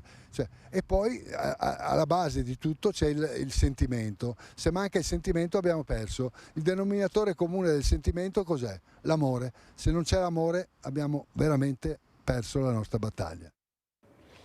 Dottor Romeo, come commenta queste parole di Luigi Caldato? Sono completamente d'accordo. Chiaro che se uno non capisci che cos'è l'amore e fa esattamente l'opposto, cioè fa male alle persone che decidi di amare, quindi grande contraddizione, sono totalmente d'accordo. Però una cosa è certa, e sulle scuole io ci vado da moltissimi anni, assolutamente d'accordo. Però c'è un fatto che i bambini oggi non fanno i femminicidi, non usano la violenza contro le donne. Oggi chi usa la violenza contro le donne sono maschi dai 20 ai 90 anni. Quindi noi dobbiamo fare parallelamente entrambe le cose, quella con i bambini, i giovani, come dice giustamente Luigi, ma contemporaneamente lavorare con gli uomini che in questo momento fanno violenza sulle donne, e siccome li vedo da molti anni, devo dire che molti di questi smettono di farla, entrano dicendo è colpa di io non sono violento, colpa di mia moglie che mi provoca, oppure fuori dal matrimonio, dalla coppia, comunque le donne sono tutte, eccetera, e lentamente nel percorso li si aiuta a cambiare questo tipo di idee, perché proprio è un fatto culturale, perché gli stereotipi sulle donne li conosciamo tutti, no? Spesso li diciamo anche inconsciamente, con battute, barzellette, eccetera.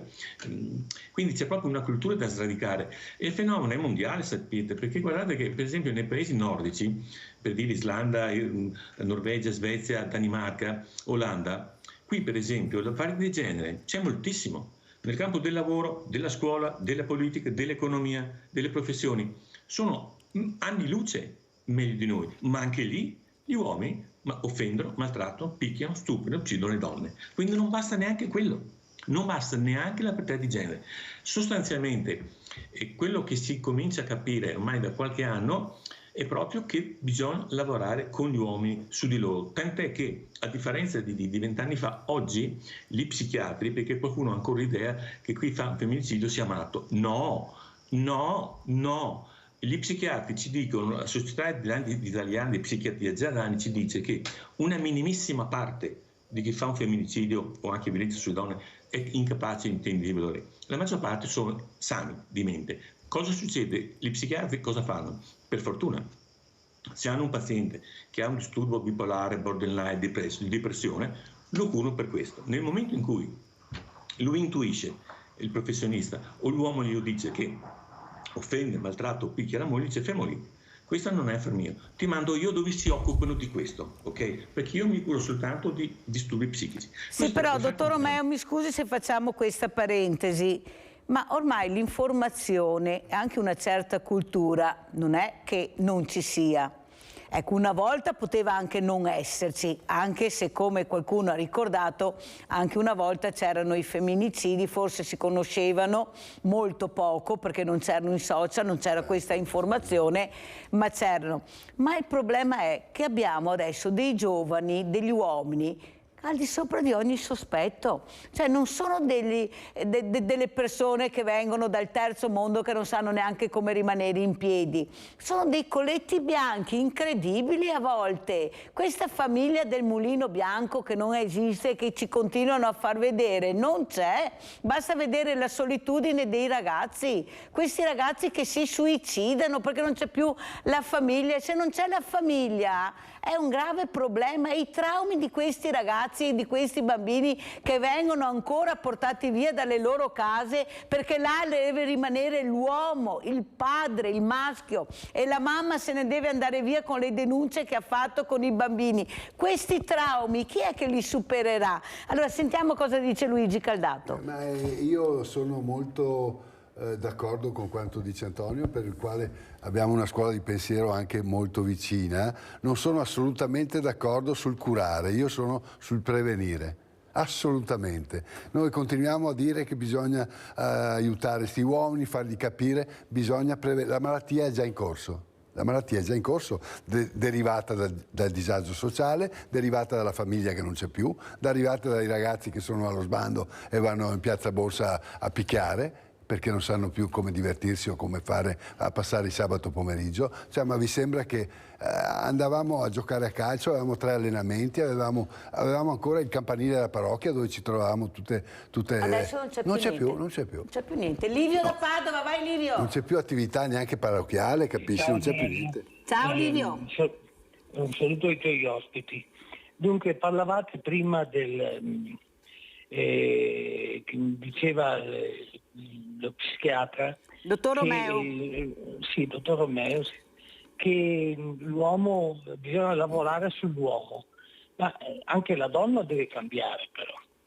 E non mi riferisco alle donne giovani, alle ragazze, perché quella è un'altra generazione, io non le capisco, non posso, però le donne dalla mezza età, diciamo dai 40 ai 60 anni, indipendentemente dal loro stato sociale, se sono sposate, vedove, se sono divorziate, eccetera, avrebbero molto da cambiare e dovrebbero fare un esame di coscienza perché anche loro, a parte il discorso del limite delle coppie, della violenza sulle donne, a parte quello, lasciamo stare, parliamo delle donne normali, eccetera. Secondo me dovrebbero anche loro cambiare, farsi un esame di coscienza, e invece spesso non lo fanno, perché io adesso sono un uomo, so quali sono i miei limiti, eccetera, e mi rendo conto che anch'io in certe cose dovrei cambiare.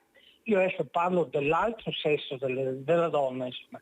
Anche la donna deve farsi un esame di coscienza, deve cambiare, perché siccome forse è entrata troppo frettolosamente nella modernità e non si è ancora adattata, e se non fa questo, parlando in generale, è un problema anche la donna.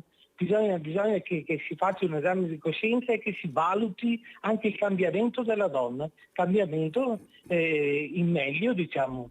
Si deve più correre coi tempi, diciamo, ecco. Io la penso così. Vi ringrazio. Allora, prima di sentire Antonio Romeo, sentiamo cosa ha detto il dottor Romeo proprio a Villa Margherita, poi commentiamo con lui. Si parla di violenza sulle donne. C'è una bella testimonianza di Elisabetta Ferraro, che è una sopravvissuta dopo 16 anni di violenze con il suo compagno, anzi con suo marito, e ci sarà una dottoressa del pronto soccorso che quindi parlerà delle donne che vede che subiscono violenza. Io parlerò di questi uomini, perché io vedo da molti anni questi uomini e quindi diciamo posso dire chi sono, cosa dicono, cosa pensano, cosa provano e cosa fanno. Ecco, quindi una carrellata su questi uomini sui quali c'è molta disinformazione, perché per molte persone o sono mostri o sono pazzi. Purtroppo non sono né mostri né pazzi, nel senso che nella stragrande maggioranza delle persone sono normali, e questo ci fa paura, perché per noi è facile stigmatizzare uno fuori dalla nostra umanità, ma quando pensiamo che possa essere mio fratello che fa violenza a sua moglie, il mio migliore amico, il mio medico, il mio architetto, il marito, io stesso, ecco, questo ci fa paura, e quindi dobbiamo, come dire, esternalizzare la violenza maschile sulle donne su qualcosa che non ci appartiene, perché altrimenti se dovessimo pensare che sia normale ci tremerebbero i polsi.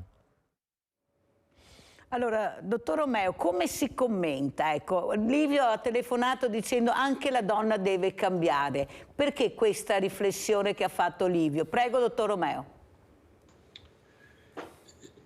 Sarebbe come dire che se vengono a rapinarmi in casa, pensiamo che deve cambiare il rapinatore anch'io. No, le donne rispetto alla violenza si devono cambiare soltanto per, come diceva Luigi, prevenire, nel senso che accorgersi dalla prima offesa volgare, dal primo schiaffo, dire quella è la porta in questo senso, ma è solo chi fa violenza che deve cambiare. Luigi diceva preferisci la prevenzione alla cura. Beh, detto che noi non curiamo questi uomini perché, ripeto, non sono malati, però vuol dire chiaro, la prevenzione è la miglior cosa. In effetti, se io adesso sono qui a parlare è proprio perché faccio prevenzione, faccio informazione. Queste cose dovrebbero moltiplicarsi nella società tutti i giorni, in tutti gli ambiti professionali, eccetera. Nella società, quando parlo di cultura, non intendo che hanno letto tanti libri o hanno titoli accademici, non parlavo di quello. Per cultura intendo un modo di pensare molto diffuso, e quindi cultura patriarcale, maschilista e sessista. Non parlo in termini di, lo vedo anch'io, che io ho visto ingegneri, medici, professori, imprenditori di successo, top manager che si vedono in televisione, operai, direttori di banca, non ci hanno fatti mancare nulla. Quindi non è un problema di cultura in senso scolastico, mi spiega, ma in senso proprio.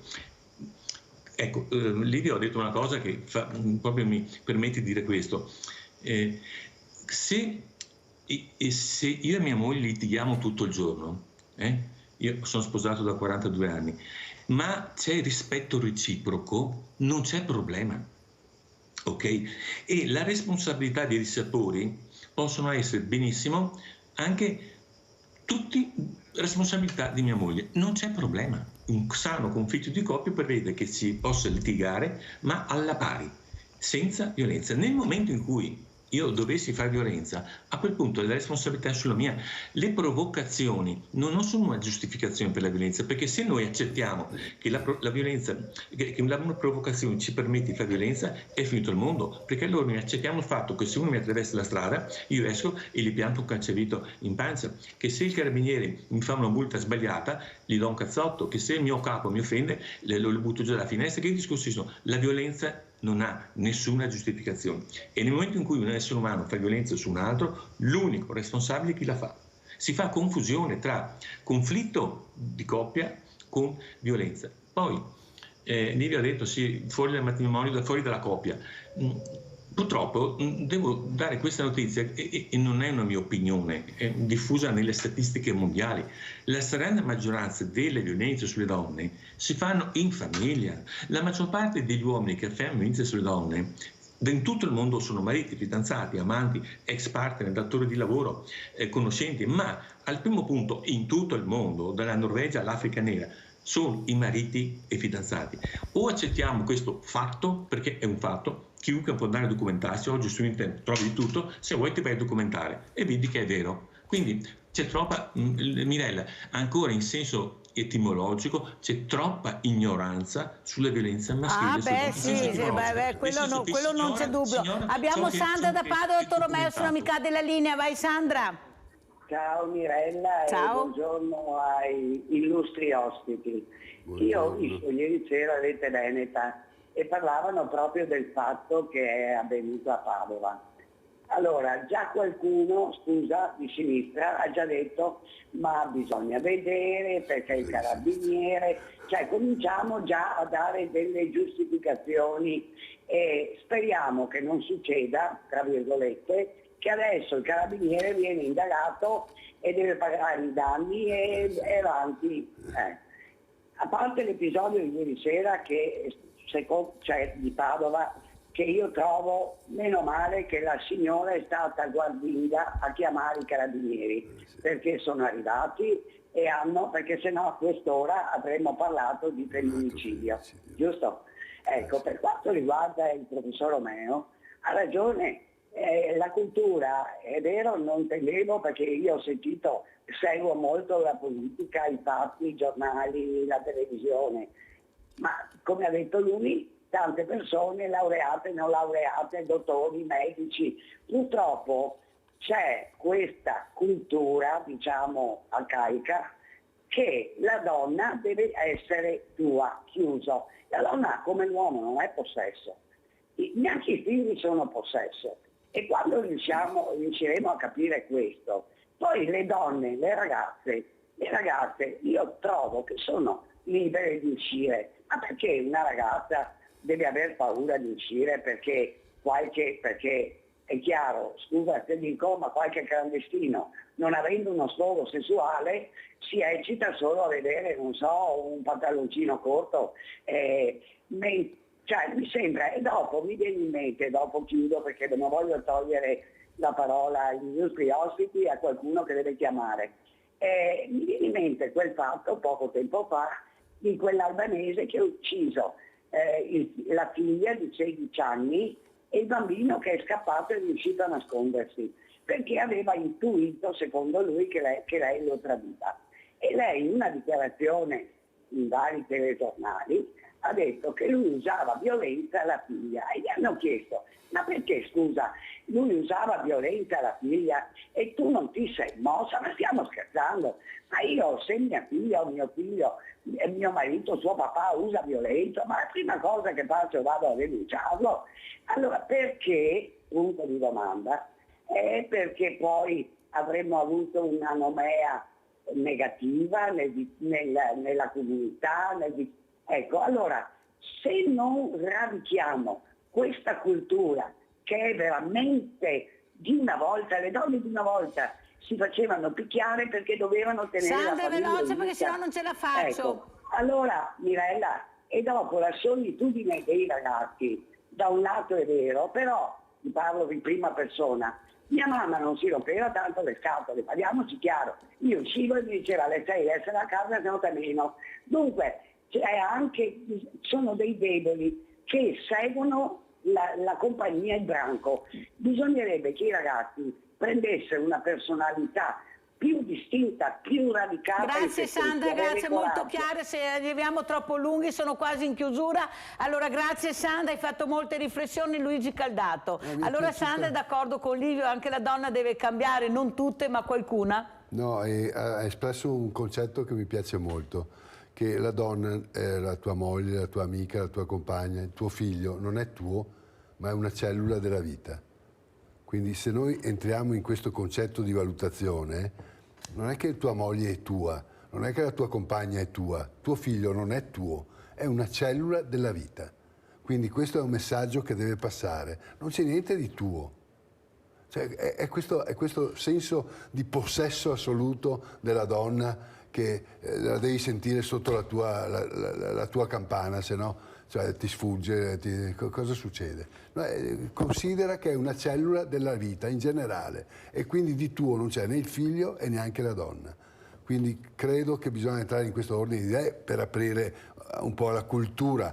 E poi, come diceva l'amico Antonio, questo fatto di violenza, ma la violenza parte da un sentimento, da dove parte questa violenza? Antonio, questo è il tema che da dove parte la violenza, dottor Romeo? Mi pongo, no? La violenza sulle donne parte proprio dal fatto che, senza rendersi conto, ma pensiamo e proviamo soprattutto quello che diceva Luigi, il possesso per esempio, pensiamo tutti, e se non lo pensiamo comunque lo sentiamo, che la donna è un po' mia come la mia macchina, confondiamo il rapporto affettivo con il possesso, la gelosia, quindi il controllo, possesso e gelosia non hanno nulla a che fare con l'amore, nulla. E quindi voglio dire, il rapporto si gioca tutto su come io vedo la donna. La donna è semplicemente un essere umano diverso da me, ma ha gli stessi diritti, gli stessi doveri. Ma poi la cultura ci fa dire, ecco, il possesso, prendiamo il possesso, nei secoli era molto peggio, la donna era considerata due cose, o serva o oggetto sessuale, le donne proprio erano come oggetti, no? Purtroppo ancora oggi, a prescindere dalla cultura di studi, a prescindere dal senso sociale, a prescindere da tutto, vi sono uomini di tutti i tipi, che vivono dappertutto. Non c'è differenza. Il problema è nella nostra testa. Noi dobbiamo cambiare proprio radicalmente idea su cos'è un uomo, che cos'è una donna, che cos'è l'amore, cosa posso fare una donna, che cosa non posso fare. Punto. È tutto qua. Però, dottor Romeo, io continuo a sentir parlare molte donne e pochi uomini. Per fortuna quella sera c'erano, devo dire la verità, sono venuti, li abbiamo anche sentiti, allora andiamo a sentire cosa hanno detto sulla violenza delle donne Baggio e Bertoncello. Questi due ragazzi, questi due uomini che hanno anche una disciplina molto importante, che abbiamo anche avuto ospiti, con delle regole ben precise. L'obiettivo della nostra organizzazione è non solo la divulgazione della disciplina Windsor, ma soprattutto, visto anche gli episodi di violenza che capitano nei confronti delle donne nell'odierno, di attivarsi appunto per corsi dedicati a quello che è la sicurezza delle donne. È da più di 10 anni che la nostra accademia collaborativamente con le varie amministrazioni comunali. E questa sera appunto siamo qui in rappresentanza della nostra accademia, in questa ottica anche appunto quello che è la violenza, anche per dare un messaggio, cioè quello della prevenzione. La prevenzione è essenziale ed è quello che noi in primis insegniamo come accademia e anche come confronto anche nella società, insomma. Ecco. E dove vi si trova? Allora, noi siamo ubicati in varie località venete. Abbiamo tra l'altro anche la nostra pagina web ufficiale, che è la seguente: www.vta-org. Poi abbiamo anche una pagina ufficiale Facebook, che è Windsor Academy Italia, dove cliccando mi piace si possono avere tutte quante le informazioni e nozioni utili. Poi anche noi abbiamo i nostri rispettivi profili Facebook, basta cliccare appunto su Sifu Cristian Baggio e Sifu Luca Bertoncello, dove possiamo dare tutte le informazioni utili. Allora, sentiamo anche come lo commenta Luigi Caldato, questi giovani che abbiamo avuto anche ospiti, che ci credono, che hanno partecipato a questo convegno. Prego. Io credo che siano veramente delle cellule positive della società malata di cui parliamo da tanto tempo. Li ho incontrati, ci siamo parlati, ho trovato dei giovani molto interessanti, mi piace che formino queste squadre di lavoro, se le abbiamo lì e poi a Villa Margherita meglio ancora, li abbiamo vicini e sono ragazzi veramente chapeau, sono bravi, sono preparati e ci mettono soprattutto la passione, ho trovato in loro passione. Allora, dottor Romeo, passione, però io anche quella sera continuo a dire che ci parliamo troppo tra di noi. Ho visto molte associazioni, non faccio nomi naturalmente, ma io mi domando, come lei ha detto, io condivido, queste associazioni, queste presidente, queste donne sono preparate per portare avanti questi temi? E perché solo donne in queste associazioni? Perché non gli uomini? Pari opportunità è una parola magica, chiave. Io non le vedo, e se sono in provincia non le ho mai viste. Se vedo donne, no, politicamente anche, che provengono anche da partiti di provenienza anche importanti, ma il cerchio si chiude sempre là. Invece dovrebbero essere uomini giovani, ecco, non giovani, a proporsi, a parlare, a dialogare come abbiamo fatto l'8 luglio. Questo io ho visto, ho sentito e ascoltato anche gli uomini. Prego. Sempre il discorso, perché noi uomini pensiamo che questi siano robe da donne. Lei non sa, tu non sai, lei non sa quante volte a me mi dicono ma cosa stai facendo? La relazione di cura nella nostra testa è qualcosa di femminile. La cura dei bambini, la cura del marito, la cura della casa, la cura dei propri genitori, la cura dei suoceri. Questa roba si pensa che sia un bagaglio femminile per nascita. No, questo è un bagaglio femminile per cultura, per scelta sociale. Perché un bambino, una volta che è messo al mondo dalla mamma, a quel bambino sia il papà che la mamma possono fare le stesse cose, lavarlo, pulirlo, dargli da mangiare, dargli il latte, svegliarsi di notte, possiamo fare le stesse cose, non sta scritto da nessuna parte che l'accudimento sia femminile. Cominciamo da qui. Perché molti uomini non sono impegnati in questo campo? Perché in qualche modo si vergognano. Io quando vado nelle scuole e chiedo ai ragazzi come parlate voi delle ragazze, in modo volgare, non faccio altre citazioni, sì, e dico a uno di loro, ma se tu sabato quando vedi i tuoi amici e parlano delle ragazze in quel modo molto volgare, tu te la sentiresti dire, ma se fosse tua figlia, tua sorella, tua mamma, ne parleresti così? Te la sentiresti? E dire, se parlate ancora così delle donne io vado via, te la sentiresti? Oh, ci fosse uno che mi ha detto sì, avevo visto centinaia, se non migliaia di ragazzi, nessuno mi ha detto sì, io avrei il coraggio di farlo. Perché? Perché mi vergogno, mi immaginano, mi prendono in giro. Ecco, finché noi maschi continuiamo a pensare che un vero uomo sia quello che è stato fatto finora, troveremo difficilmente uomini che hanno atteggiamenti, comportamenti che vengono ritenuti femminili, invece sono normali, assolutamente normali. La gentilezza. Chi ha detto che su una donna deve essere gentile? Cioè, voglio dire, abbiamo gran confusione che cos'è maschile e che cos'è femminile. Deve nascere tutto da qui, tutto il resto viene Rioman. Detto colonnello dei Carabinieri in merito a questo veramente sconvolgente episodio che è successo ieri, dove veramente c'è anche un morto. In centrale operativa era giunta la chiamata di una donna che segnalava la presenza del suo ex, col quale erano fra l'altro pendente un contenzioso a seguito di alcune denunce.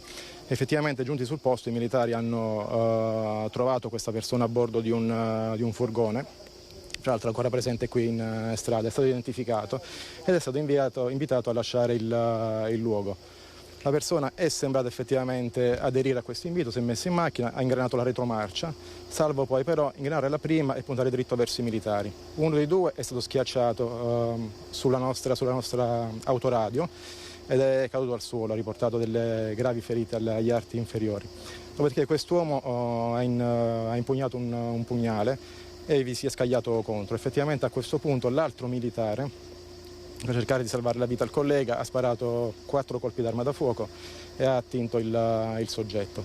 Parliamo di un 55enne di origini albanesi. Quello che qui ci tengo a precisare è che dai nostri primi accertamenti le procedure adottate dai militari sembrano impeccabili e quindi aderenti ai nostri procedimenti d'azione, per cui i militari hanno fatto il loro dovere. Grazie. I 4 colpi, l'albanese era sceso dalla macchina o si trovava dentro la macchina? Era in piedi praticamente sul militare a terra. Armato di coltello era? Brandiva un pugnale, sì. Questa persona in passato era stata già attinta da divieto di avvicinamento, al momento aveva pendente un ammonimento del questore, oltre ad alcuni procedimenti penali, come vi dicevo, per atteggiamenti aggressivi persecutori posti in essere nei confronti della ex. Allora io direi adesso, dottor Romeo, di andare anche a Trieste e guardiamo un altro cattivissimo episodio, accoltellamento in piazza Goldoni. Qua iniziano a girare anche i coltelli, non solo le pistole. Andiamo a vedere, andiamo a Trieste. Accoltellato l'addome, lasciato sanguinante a terra nel bel mezzo della piazza, ma le forze dell'ordine sono arrivate in tempo e l'aggressore è stato arrestato dai carabinieri. È successo ieri sera, intorno alla mezzanotte. La vittima dell'episodio, un 23enne pakistano portato d'urgenza all'ospedale di Cattinara. L'aggressore, un coetaneo, anche lui di origine straniera. Il teatro della violenza, ancora una volta, piazza Goldoni. Non si conosce con precisione la dinamica dei fatti. Un litigio per futili motivi, forse alimentato dall'abuso di sostanze alcoliche. Sta di fatto che improvvisamente il cittadino straniero ha estratto il coltello e colpito all'addome il 23enne pakistano. Una coltellata al fianco che ha reciso l'arteria addominale, provocando una grande fuoriuscita di sangue. L'aggressore avrebbe tentato la fuga, ma le forze dell'ordine erano già state allertate. Una gazzella dei carabinieri si trovava nei paraggi per un servizio di controllo, visti i tanti episodi di violenza che hanno reso tristemente famosa piazza Goldoni. I militari dell'Arma hanno raggiunto il giovane aggressore e lo hanno arrestato. La vittima invece è stata soccorsa e portata d'urgenza all'ospedale di Cattinara in gravi condizioni, ma non in pericolo di vita. Il 23enne è stato operato nella notte e si trova ricoverato nel reparto di chirurgia con una prognosi di 40 giorni. I carabinieri stanno provvedendo a visionare le immagini di videosorveglianza della zona per chiarire l'esatta dinamica dell'episodio. La procura ha aperto le indagini per tentato omicidio. Titolare del fascicolo, il pubblico ministero Lucia Baldovin. Ecco, questo uomo, molti uomini, molti ragazzi che si sentono sicuri solo se hanno un'arma in mano, ad esempio il coltello, ultimamente coltelli, pugnali. Anche una volta si parlava appunto con Luigi Caldato, i nostri vecchi, i nostri anziani, ma io mi ricordo anche ragazzi, giravano, una volta girava qua a Brito, però serviva loro per fare tante cose, non di sicuro per accoltellare.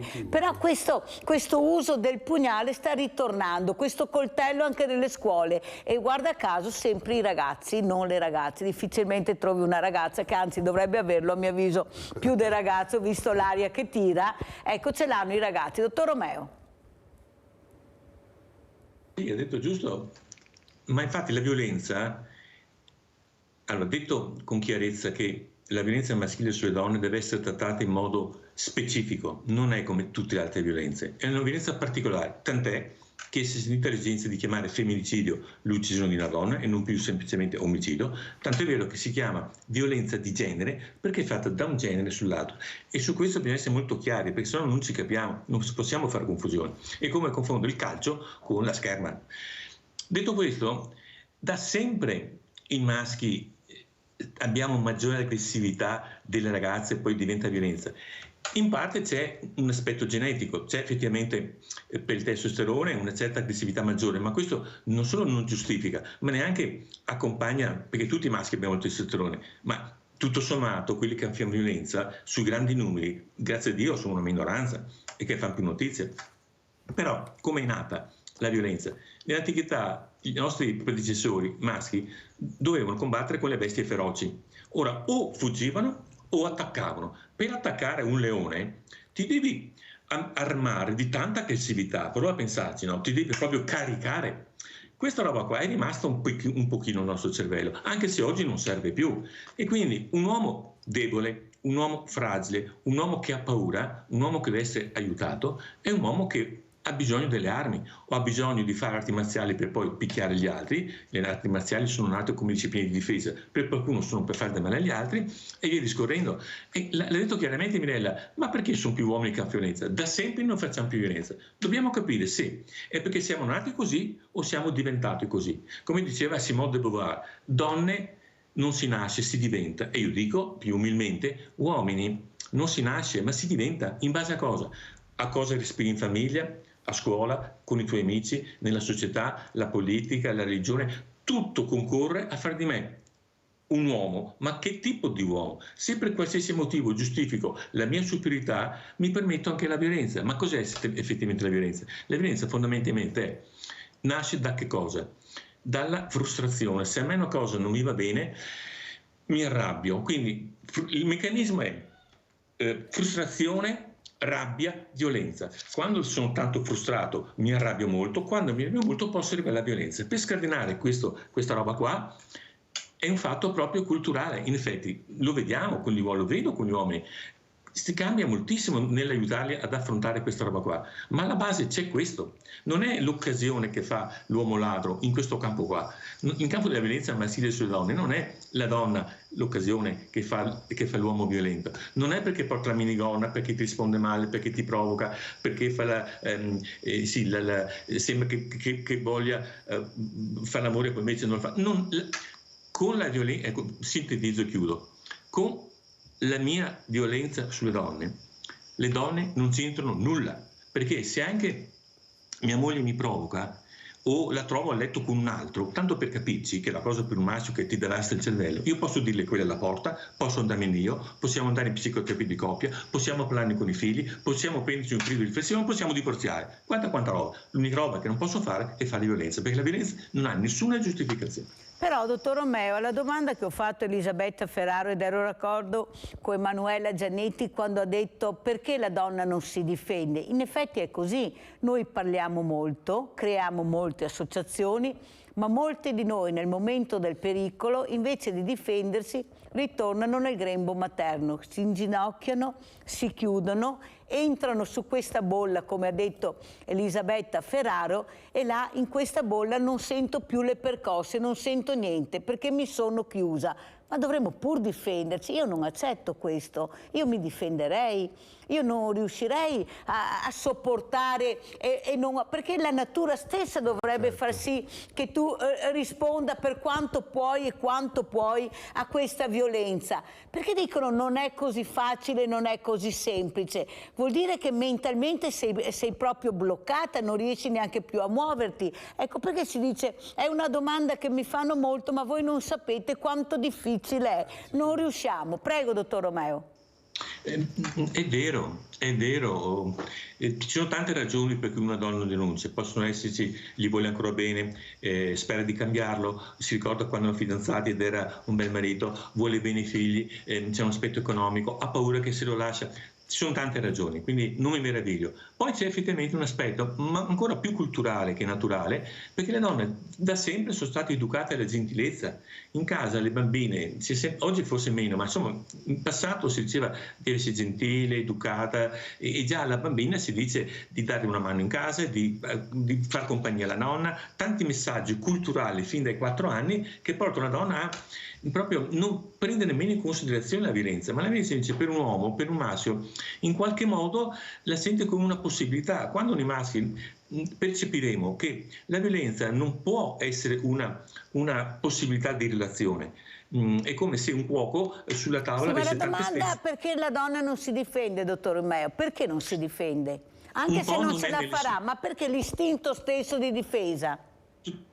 Perché la violenza un po' non è nelle sue corde geneticamente, un po' perché la donna geneticamente è portata più di un uomo alla cura, all'amore, perché mette al mondo i figli. Dopodiché accanto a questa cosa genetica c'è anche un aspetto fortemente culturale. Io ho un'amica che conosce benissimo le arti marziali, potrebbe stenderlo con un dito, eppure da anni subisce violenza. La stessa Elisabetta non ha denunciato subito, ci ha messo 16 anni, quindi non è così facile. È facile da fuori dire, però parliamoci chiaro, nella vita noi quando le cose le fanno gli altri le giudichiamo sempre con serenità, quando le cose riguardano noi facciamo più fatica. Quante cose anche noi facciamo delle cose che viste da altri appaiono illogiche, viene da dire prova, cioè trovi tu in quella situazione. Dopodiché spero anch'io che le donne, infatti quando io vado nelle scuole, le ragazze cosa dico? La prima roba che dico è per prevenire la violenza maschile. Adesso quando finite questa mattina la scuola andate al supermercato, in farmacia e vi comprate delle confezioni, quelle più grandi, costano di più ma hanno più prodotto, che dentro hanno autostima. E loro si mettono a ridere perché ma l'autostima non si trova al mercato o in farmacia, dove si trova? Dentro noi stessi. Ecco, più una donna si stima, più ha forza per reagire alla violenza, perché parliamoci chiaro, e lo dico che non ci sente nessuno, il sesso forte non siamo noi uomini.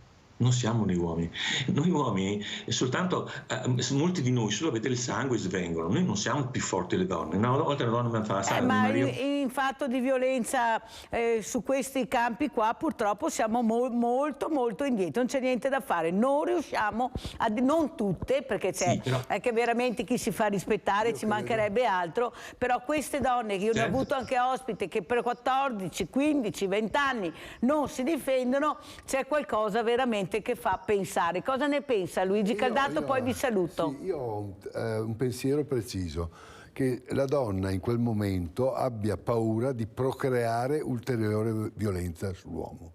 Cioè se io denuncio, se io vado ad alzare il dito, questo si incazza ancora di più. Credo che le finestre adesso sono sono aperte le finestre, ne abbiamo enti, associazioni, cioè basta alzare il dito e andare, no? Eppure non vanno, perché non vanno? Legittima difesa, prendo una padella e gli do una padellata, quello che mi capita in entra mano. la paura di ulteriore o di incrementare la violenza. E quindi poi c'è sul fatto educativo, come diceva Antonio, la scuola, comincia a scuola i ragazzi, uno non alza il dito dicendo faccio le parolacce, se è mia sorella, se è mia mamma, farei lo stesso, testa di legno.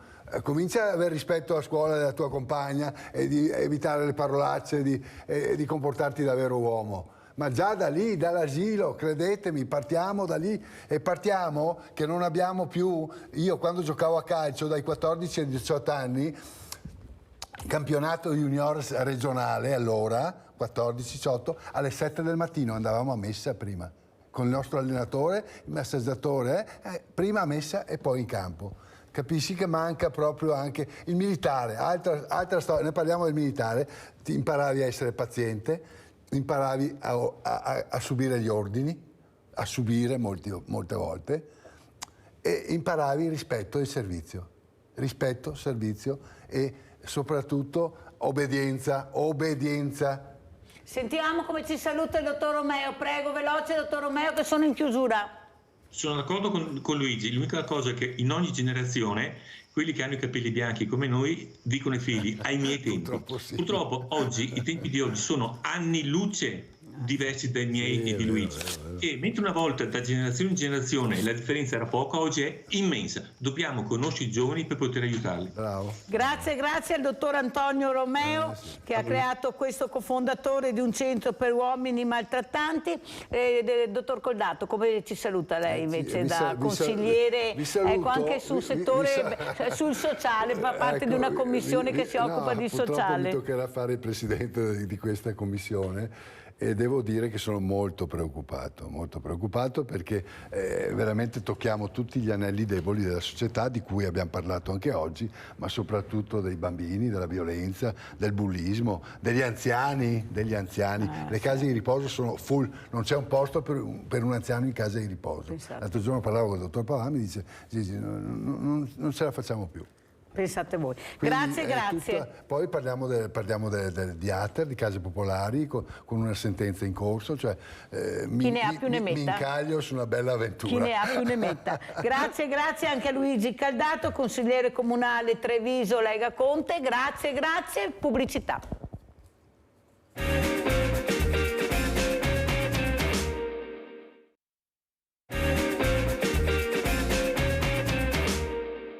Questo corso di arte terapia mi ha dato la possibilità di conoscermi e di ascoltarmi in un modo nuovo, in uno spazio sicuro, affidabile e non giudicante. Ho avuto la possibilità di partecipare a delle lezioni, a dei laboratori di rara bellezza che hanno profondamente nutrito il mio essere interiore. Mi ha lasciato anche un profondo senso di gratitudine, momenti di preziosa condivisione con il gruppo che hanno arricchito di nuovi significati i miei vissuti interiori. Allora vi presento subito due graditissimi ospiti e perché questa testimonianza lo chiederemo alla professoressa Ines Testoni, direttrice di questo corso di perfezionamento. Abbiamo collegato da Padova anche il dottor Diego Ponzin, direttore Fondazione Banca degli Occhi Veneto. Buongiorno a tutti e due. Allora professoressa, intanto grazie per aver accettato l'invito. Penso anche che con quello che abbiamo parlato poco fa con i miei ospiti, non so se ha seguito, ma l'importanza è parlare, ma sentire anche questi uomini. Vedo tante donne che si mettono veramente in prima linea, cercano ma non ci difendiamo, non riusciamo ancora a difenderci nella maniera giusta. Cosa ci racconta professoressa Testoni e grazie per quello che sta facendo? Grazie, buongiorno. Allora sì, la testimonianza che abbiamo sentito è di una mia allieva che ha seguito il corso in Creative Arts Therapies, che è un corso di perfezionamento che dirigo all'Università di Padova e serve per permettere alle persone di liberare la loro creatività e la loro capacità di acquisire delle competenze per operare con persone che abbiano problemi oppure per risolvere loro stesse difficoltà che hanno a che fare con l'aderire a dei ruoli troppo rigidi che rendono difficile la vita. Vorrei entrare, se me lo permette, solo un attimo nella discussione molto interessante che ha avuto poco fa con i suoi esperti relativamente al perché le donne non reagiscono e molto spesso sopportano per anni relazioni violente e che rendono praticamente impossibile la loro più piena autorealizzazione. I fattori che intervengono, siccome lavoro molto sulla violenza contro le donne e il mio punto di vista non è tanto sull'uomo che agisce violenza quanto piuttosto sulla donna che la subisce, quali sono i fattori sociali che la determinano. È importante sapere che finché la società non permetterà alla donna una totale autonomia, sarà sempre inevitabilmente dipendente dall'uomo e questa dipendenza implica il dover pagarne anche le conseguenze. Per intenderci, in Italia per esempio sappiamo che quasi la metà delle donne sono economicamente dipendenti dagli uomini. Allora, se queste donne sono anche madri e non hanno un lavoro, per loro è veramente molto difficile immaginare di poter abbandonare un marito o un compagno violento.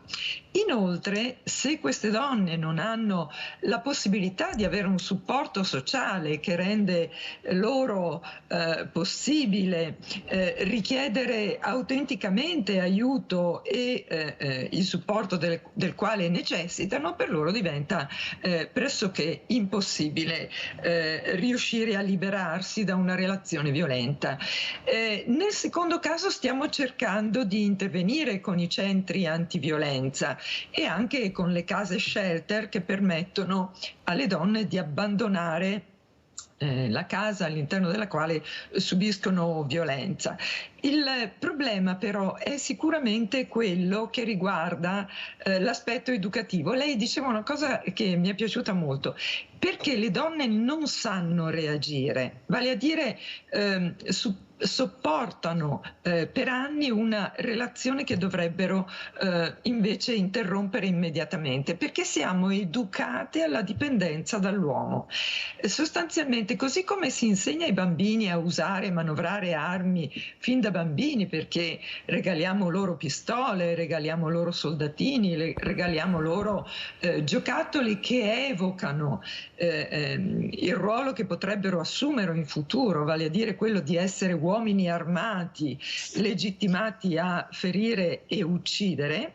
Parallelamente educhiamo le bambine a giocare con la bambola, a truccarsi, a perdere un sacco di tempo per sembrare belle, avvenenti, e questo purtroppo accade anche per tutta l'adolescenza, laddove l'obiettivo sostanzialmente consiste nel convincere l'uomo, conquistare l'uomo, perché questo è un obiettivo che dobbiamo raggiungere. cosa che invece non accade altrettanto per l'uomo. L'uomo si aspetta di avere un'ampia scelta e decidere per autorità quale sarà la donna alla quale dedicherà la propria attenzione finché gli andrà bene. Allora sì, bisogna intervenire fin dall'infanzia, a partire all'interno delle famiglie con un'educazione alla genitorialità che permetta alle madri, insieme ai padri o comunque anche alle coppie che siano omogenitoriali, di far capire che i ruoli sono identici, che la madre non è serva della famiglia, che la donna non nasce per servire altri e che l'uomo non nasce per uccidere altri. Se non modifichiamo questa struttura educativa, ci ritroveremo con uomini che usano coltelli e pistole da grandi perché sono stati educati a farlo, gli è stato detto che devono fare questo, e donne che poiché ritengono che l'obiettivo più importante della loro vita sia conquistare un uomo, una volta che l'hanno conquistato, credono che sia anche giusto sopportarne il carattere. E se l'uomo crederà che quella donna è sua proprietà, riterrà opportuno trattarla così come il suo istinto maschile e macista gli permette di fare, perché è stato educato ad essere violento. Quindi sì, sono assolutamente d'accordo con quanto vi siete detti prima, che bisogna cominciare molto presto nell'infanzia a scardinare questi ruoli. La donna non nasce come serva e non nasce per servire. L'uomo non nasce per uccidere, per picchiare.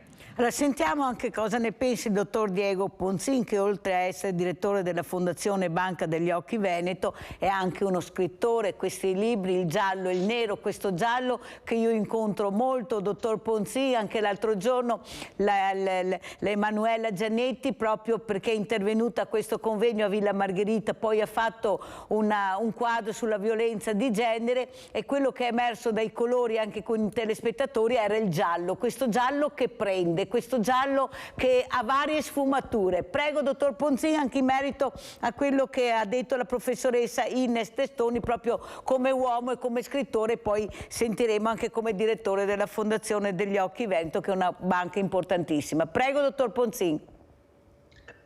Buongiorno a tutti. Io insomma mi devo subito dichiarare, sono un oculista, invento storie, quindi scrivo romanzi e temo di non avere, diciamo, le competenze sociologiche e, se vogliamo, anche psicologiche per ragionare su cause e possibili soluzioni, diciamo così, generali, sociali di un problema così complesso. Mi limito a dire due cose molto semplici, riferite non tanto alla prevenzione del fenomeno della violenza, ma alla possibile, diciamo così, cura o gestione. Io credo che noi maschi dobbiamo fare un salto culturale importante. Non ho la preparazione per dire se questo salto culturale debba partire dall'adolescenza, dall'infanzia. Io da piccolo ho giocato con pistole, con fucili, facevo giochi di squadra e sono una persona assolutamente non violenta e mi fa ribrezzo anche schiacciare una mosca, se devo dire la verità.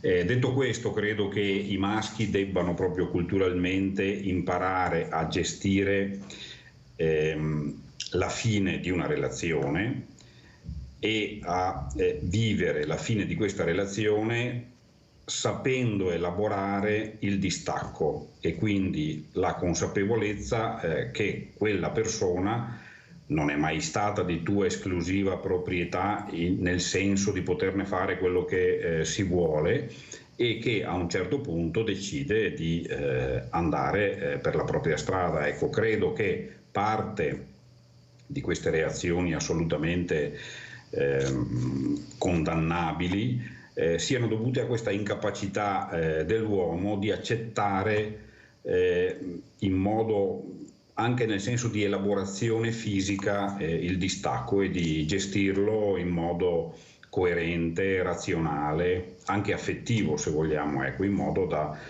saper trasformare una relazione che era cominciata in un certo modo in un'altra cosa, perché a volte le cose vanno così.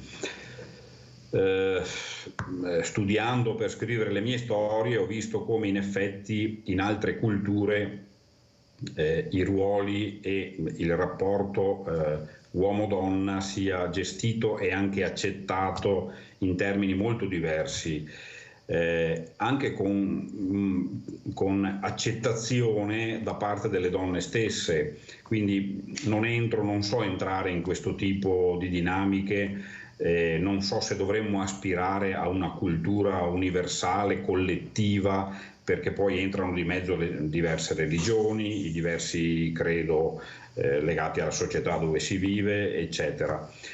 Mi limito a dire, insisto, che gli uomini dovrebbero semplicemente entrare in un percorso culturale di rispetto della donna e di gestione razionale, coerente, consapevole del distacco, della fine di una storia.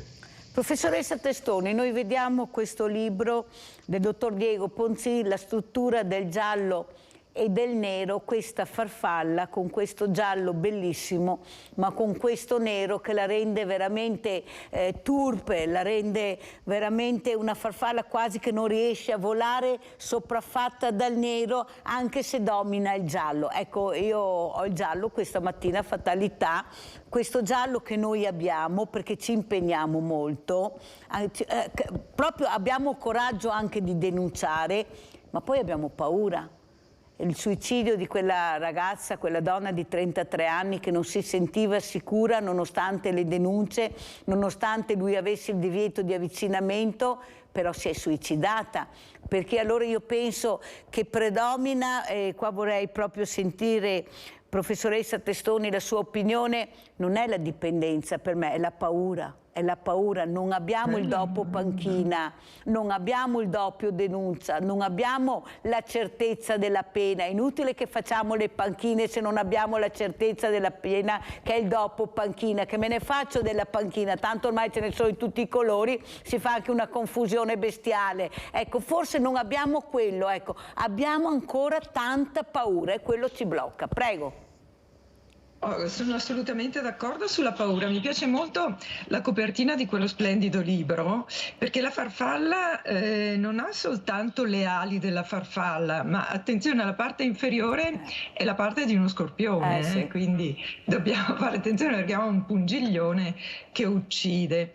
Allora, per rispondere alla sua domanda, allora le dico, sono assolutamente d'accordo che la paura paralizza ed è talmente paralizzante che rende anche molto difficile per le donne riuscire a capire che ci sono delle possibilità che la società mette a disposizione. Ora, io sono tra le sostenitrici delle panchine, delle scarpette rosse, sono tra le sostenitrici di Se non ora quando. Io non nascondo di essere una femminista e nel mio ultimo libro Il terzo sesso esprimo molto chiaramente, pubblicato dal Saggiatore, esprimo chiaramente qual è il percorso che ritengo debba essere fatto per il superamento di questa complementarietà che viene definita tra uomo e donna, vale a dire fare in modo che l'uomo domini e la donna sia a sua disposizione.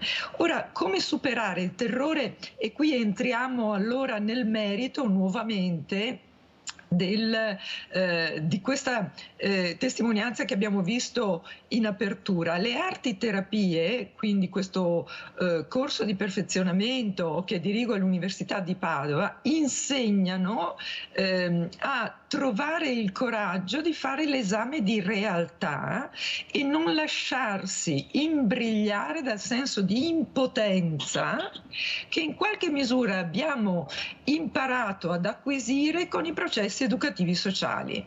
Per intenderci, se educhiamo le donne alla remissività, all'obbedienza, all'idealizzazione dell'uomo in quanto maschio, quindi a ritenere che l'uomo sia colui che darà senso alla tua vita, che ti permetterà di vivere perché ti manterrà, che ti permetterà di esaudire i tuoi desideri. Se educhiamo, ribadisco, le donne, le bambine, le adolescenti a questo tipo di visione, nel momento in cui crolla questo, diciamo, scenario favolistico con le quali veniamo cresciute, quando crolla questo scenario non ce ne sono di alternativi, e se non abbiamo scenari alternativi all'interno del quale vederci noi donne, è inevitabile che siamo totalmente disorientate, e il disorientamento, cioè il non potersi rappresentare la realtà come è,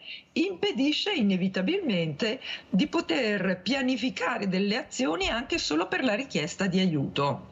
Allora, vediamo anche le immagini della Banca degli Occhi, perché non a caso ho invitato il dottor Diego Ponzin, e qui parliamo al direttore della Fondazione Banca degli Occhi Veneto. Tanto complimenti anche per i traguardi che state raggiungendo, ecco, con degli interventi incredibili. L'importanza anche però è di conoscere che c'è questa fondazione, c'è questa banca importantissima. Ecco, forse anche qua c'è poca informazione. Io l'altro giorno ho avuto degli ospiti, si parlava della banca dei tessuti e più di qualcuno non sapeva neanche che esistesse. Quanto importante è l'informazione. Ma perché l'ho abbinata questa mattina, ho fatto questo abbinamento con la professoressa Ines Testoni? Perché noi dobbiamo aprire gli occhi, voi ce li aprite, ci fate di tutto, ecco, fate delle operazioni miracolose, non ci vedo più, poi ci vedo, ma non riusciamo abbastanza ad aprire gli occhi. Poi ne parleremo con la professoressa Testoni, Sveglia Veneti, e apriamo gli occhi donne. Prego, dottor Ponzin, cosa ci racconta di questi interventi meravigliosi? Prego. Ma guardi, raccolgo la palla da alcune considerazioni che ha fatto lei.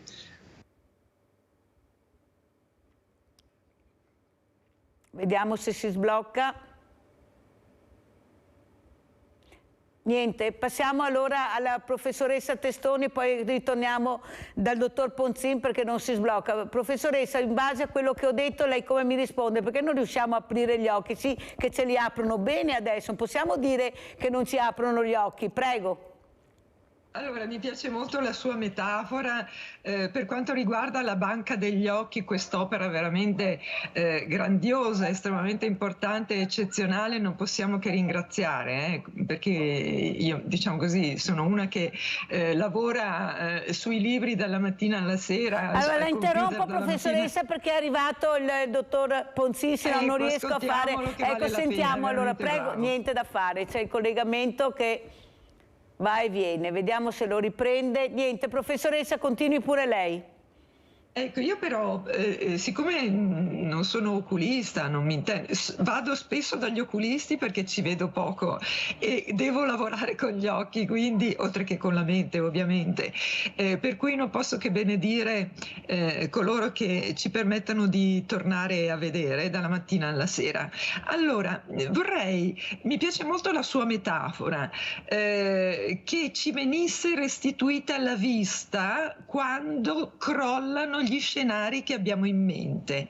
Ecco, la restituzione del poter guardare quando rimaniamo disarmati perché improvvisamente lo scenario al quale apparteniamo, che abitiamo, noi viviamo il mondo che ci rappresentiamo, il mondo che vediamo non è un mondo oggettivo, è il mondo che noi significhiamo, è il modo in cui noi lo leggiamo. Quindi quando noi guardiamo, vediamo ciò che sappiamo, vediamo ciò che possiamo capire. Allora, mi piace la sua metafora, la ringrazio per averla pensata e per avermi fatto questa domanda. Dobbiamo restituire delle lenti e degli occhi nuovi sicuramente alle donne e anche agli uomini, perché la sua trasmissione è stata molto onesta anche da questo punto di vista, cioè renderci conto che sostanzialmente anche l'uomo violento è un uomo che non vede la realtà dei fatti. Innanzitutto non vede che pagherà molto caro l'errore che ha commesso, perché credeva di poter dominare una persona e non la domina, e credeva di poterlo fare e ha una società contro. Allora quindi vediamo anche, professoressa, la interrompo perché se ho paura di non riuscire a prendere il collegamento col dottor Ponzin, che vediamo, eccolo qua, è ritornato. Prego, dottor Ponzin. Ma io mi scuso, ho una qualità di... Sì, niente da fare, anche adesso si è interrotto. Allora andiamo a vedere anche il video che ha portato la professoressa Testoni, che ci ha inviato. Andiamo a vedere la presentazione e poi lo commentiamo.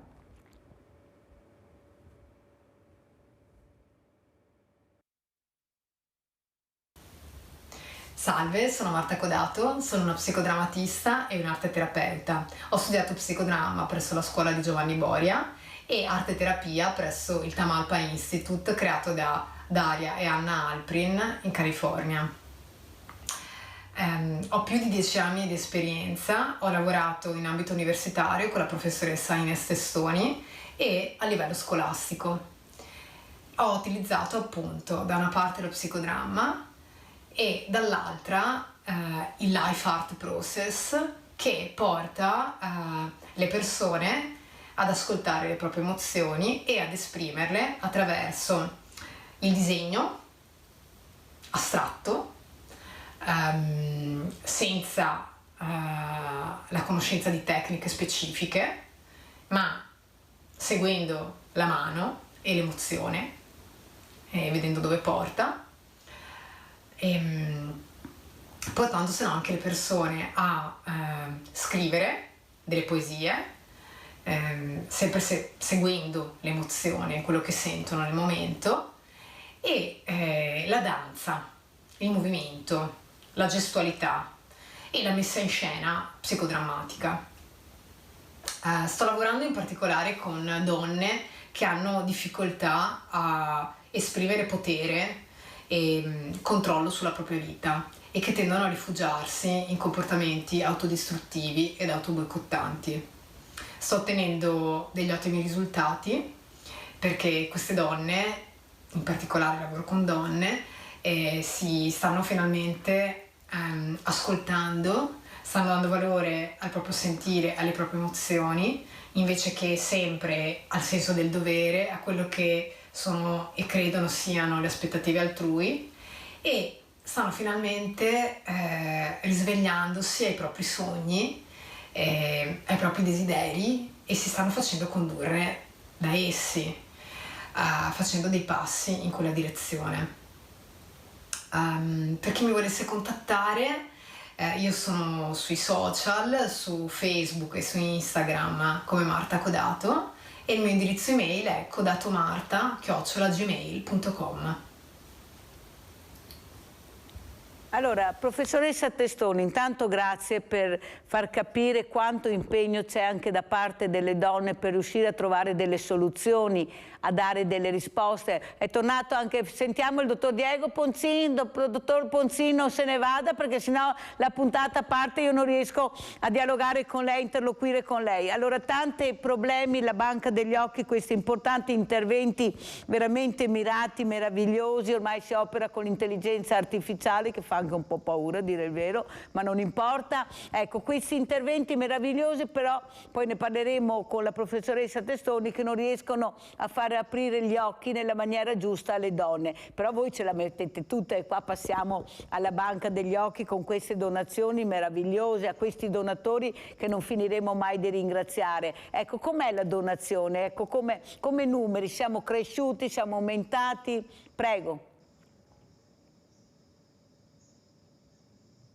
Guardi, ecco, spero che il collegamento me lo consenta.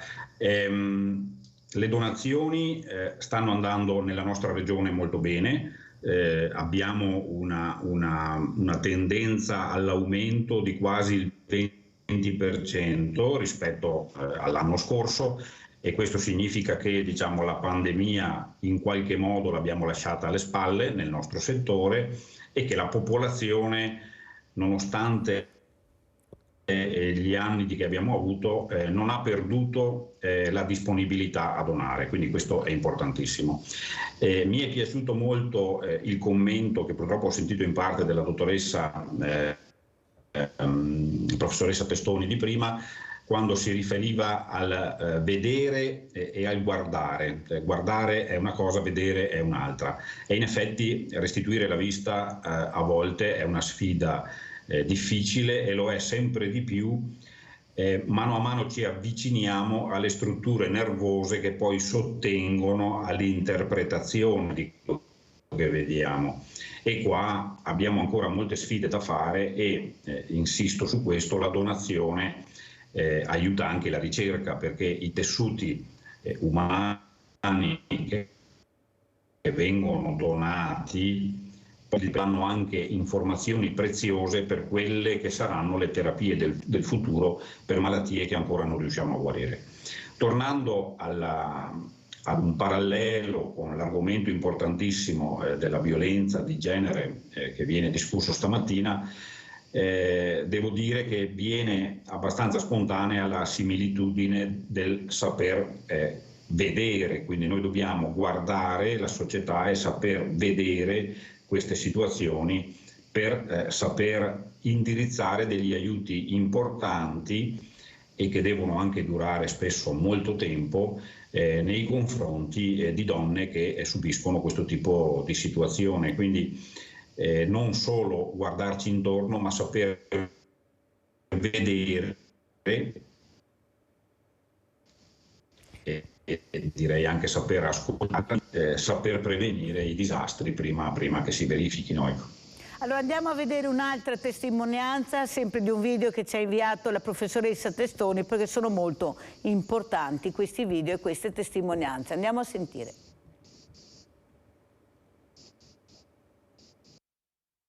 Questo corso di arte terapia mi ha dato la possibilità di conoscermi e di ascoltarmi in un modo nuovo, in uno spazio sicuro, affidabile e non giudicante.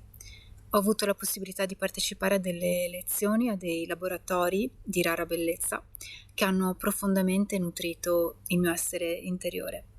Mi ha lasciato anche un profondo senso di gratitudine, momenti di preziosa condivisione con il gruppo che hanno arricchito di nuovi significati i miei vissuti interiori. Ciao a tutti e a tutte, mi chiamo Maria Vincenza, ho frequentato il corso di perfezionamento di arti terapie per il supporto alla resilienza. Lungo questo percorso è stato sorprendente scoprire come si possa lavorare su di sé e con persone di tutte le età, di tutte le fasce di età, quindi dallo sviluppo all'anzianità, attraverso diverse tecniche e attraverso diversi assi temporali, quindi si può lavorare sul presente, sul passato, sul futuro, attraverso la scrittura, la narrazione su di sé, attraverso le fotografie, i disegni, l'autoritratto, la musica, i film. E quindi è stato sorprendente scoprire come si possano approfondire tutte queste tecniche, e l'abbiamo scoperto su di noi, condividendo anche dei momenti emozionanti che ci hanno permesso di sentire un profondo senso di connessione emotiva fra di noi e di crescere anche, e di scoprire che anche se non ci conoscevamo, la presenza reciproca era un arricchimento per ciascuno di noi. Allora, professoressa Testoni, la mia domanda è questa. Abbiamo sentito queste testimonianze, abbiamo sentito l'importanza del gruppo, però mi viene da pensare una cosa, forse l'arma con la quale queste donne combattono questi uomini e combattono la violenza è la resilienza. Nel senso, non ho il gruppo, ma resisto. Faccio resilienza per sconfiggere questo uomo. Ma si può fare resilienza 10, 14, 15 anni?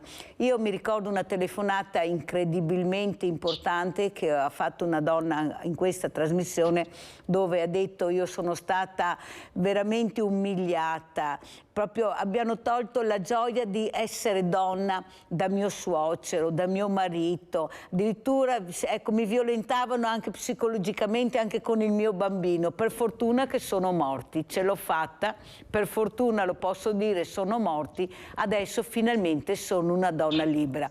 È stata una telefonata veramente toccante per far capire quanta resilienza ha fatto questa donna per portare a termine la gravidanza, per far crescere il suo bambino, e ha sopportato di tutto e di più. Ecco, la resilienza se manca il gruppo. Prego, professoressa.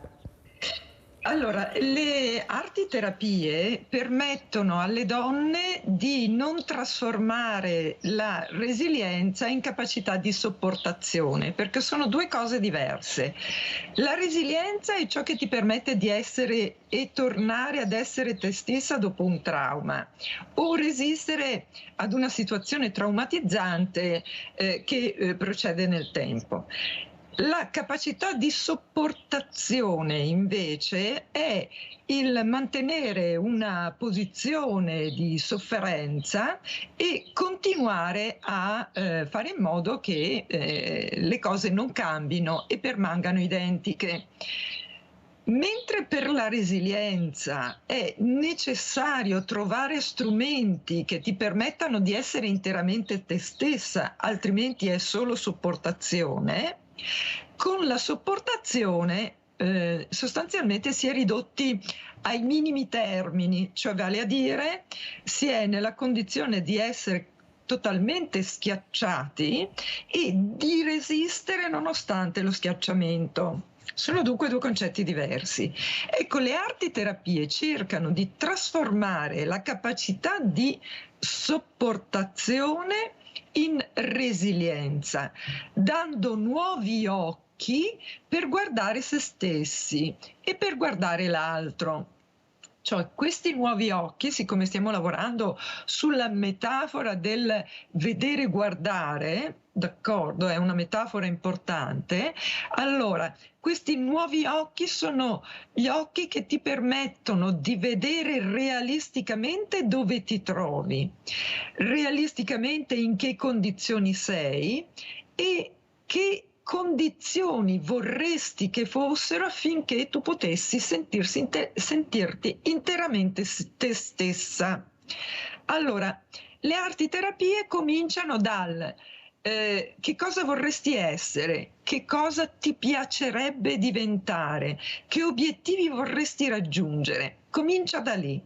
Vediamo il passato che cosa ti ha dato, invece concretamente, perché se arrivi a stare così male, ad essere in una condizione di sopportazione tale per cui addirittura il suicidio può diventare per te una liberazione, dobbiamo capire molto bene che differenza corre tra ciò che hai vissuto fino ad ora e ciò che vorresti vivere per essere interamente te stessa.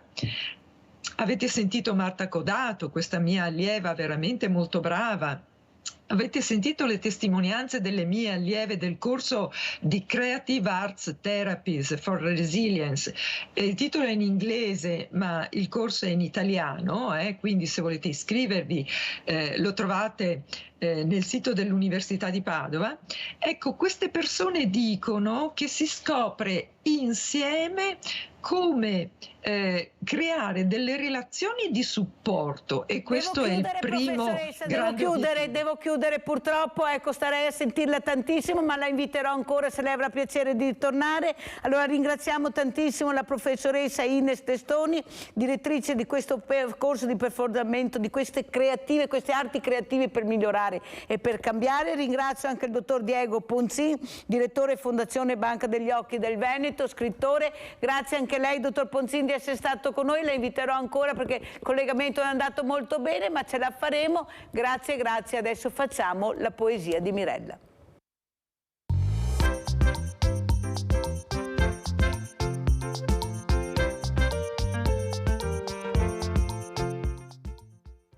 Questo sabato, come gli altri sabato, quasi tutti, leggeremo La farfalla che vola oltre di Monica Michelin e Francesca Basso per ricordare l'adorato figlio Mattia Battistetti, che è morto sul lavoro. Questo processo che va oltre i limiti, nonostante prove concrete, la certezza della pena che non arriva per queste famiglie distrutte dal dolore. Ciao mamma, ci siamo. Stai scaricando la spesa. Tutta indaffarata, apri il bagagliaio e raccatti le 2 borse che hai comprato. Dividi le cose da mangiare dai detersivi in 2 sacchetti differenti, li inserisci. Guai che per sbaglio si apre il prodotto lavapiatti e contamini i biscotti preferiti di Anna. Quanto mi manca prenderla in giro, mamma. Quanto mi manca dirle che è la mia secchione e vederla innervosirsi. Quanto mi manca infastidirla poco prima di uscire con le amiche e farla, quindi, arrivare in ritardo. Certi ricordi sono indelebili, mamma. Senti, adesso basta. È ora. Sono giorni che rifletto a come e cosa fare e quando farlo per farmi riconoscere da te. Soluzione? Infastidirti forte. Bene. Stai per chiudere il bagagliaio e hai le mani impegnate dalle borse. Corre verso di te ed inizia a svolazzarti attorno, viso, naso, bocca, ovunque. Senza pensarci, liberi una mano dal peso per togliermi dal viso e, sbadatamente, ti cade a terra la borsa che sorreggevi. Io, imperterrito, continuo a correrti attorno, fino a drogovigliarti i capelli. Vedo che ti arrabbi, lasci anche l'altra borsa e cerchi quasi di catturarmi, come fossi un banale insetto dispettoso e poco carino. Poi ad un certo punto ti blocchi. Eccoti, eccoci. Mi poggio sul bordo dell'auto e tu, come per miracolo, ti incanti. Splendo di un bianco divino. Mi fissi incredula, chiudi gli occhi e li riapri, con il lucido delle lacrime che ti contorna l'iride. L'hai capito, mamma? Non ci credo. Mi alzo in volo e mi allontano. È troppa l'emozione per queste mie fragili ali. Mi allontano, barcollante, senza voltarmi, come ad aver quasi paura di essermi illuso per l'ennesima volta e di averti fatto capire che ci sono. Mattia, sento urlare. Mi volto ed abbasso lo sguardo. Sei tu. L'hai capito, mamma, mi hai capito.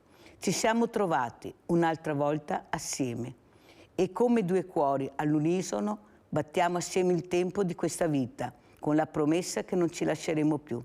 Ce l'ho fatta, mamma, ce l'ho fatta per te. Ti amo, mamma, per sempre. Tuo Mattia. Ciao, amore mio. Oggi t'ho visto, ne sono certa, Mattia, eri tu.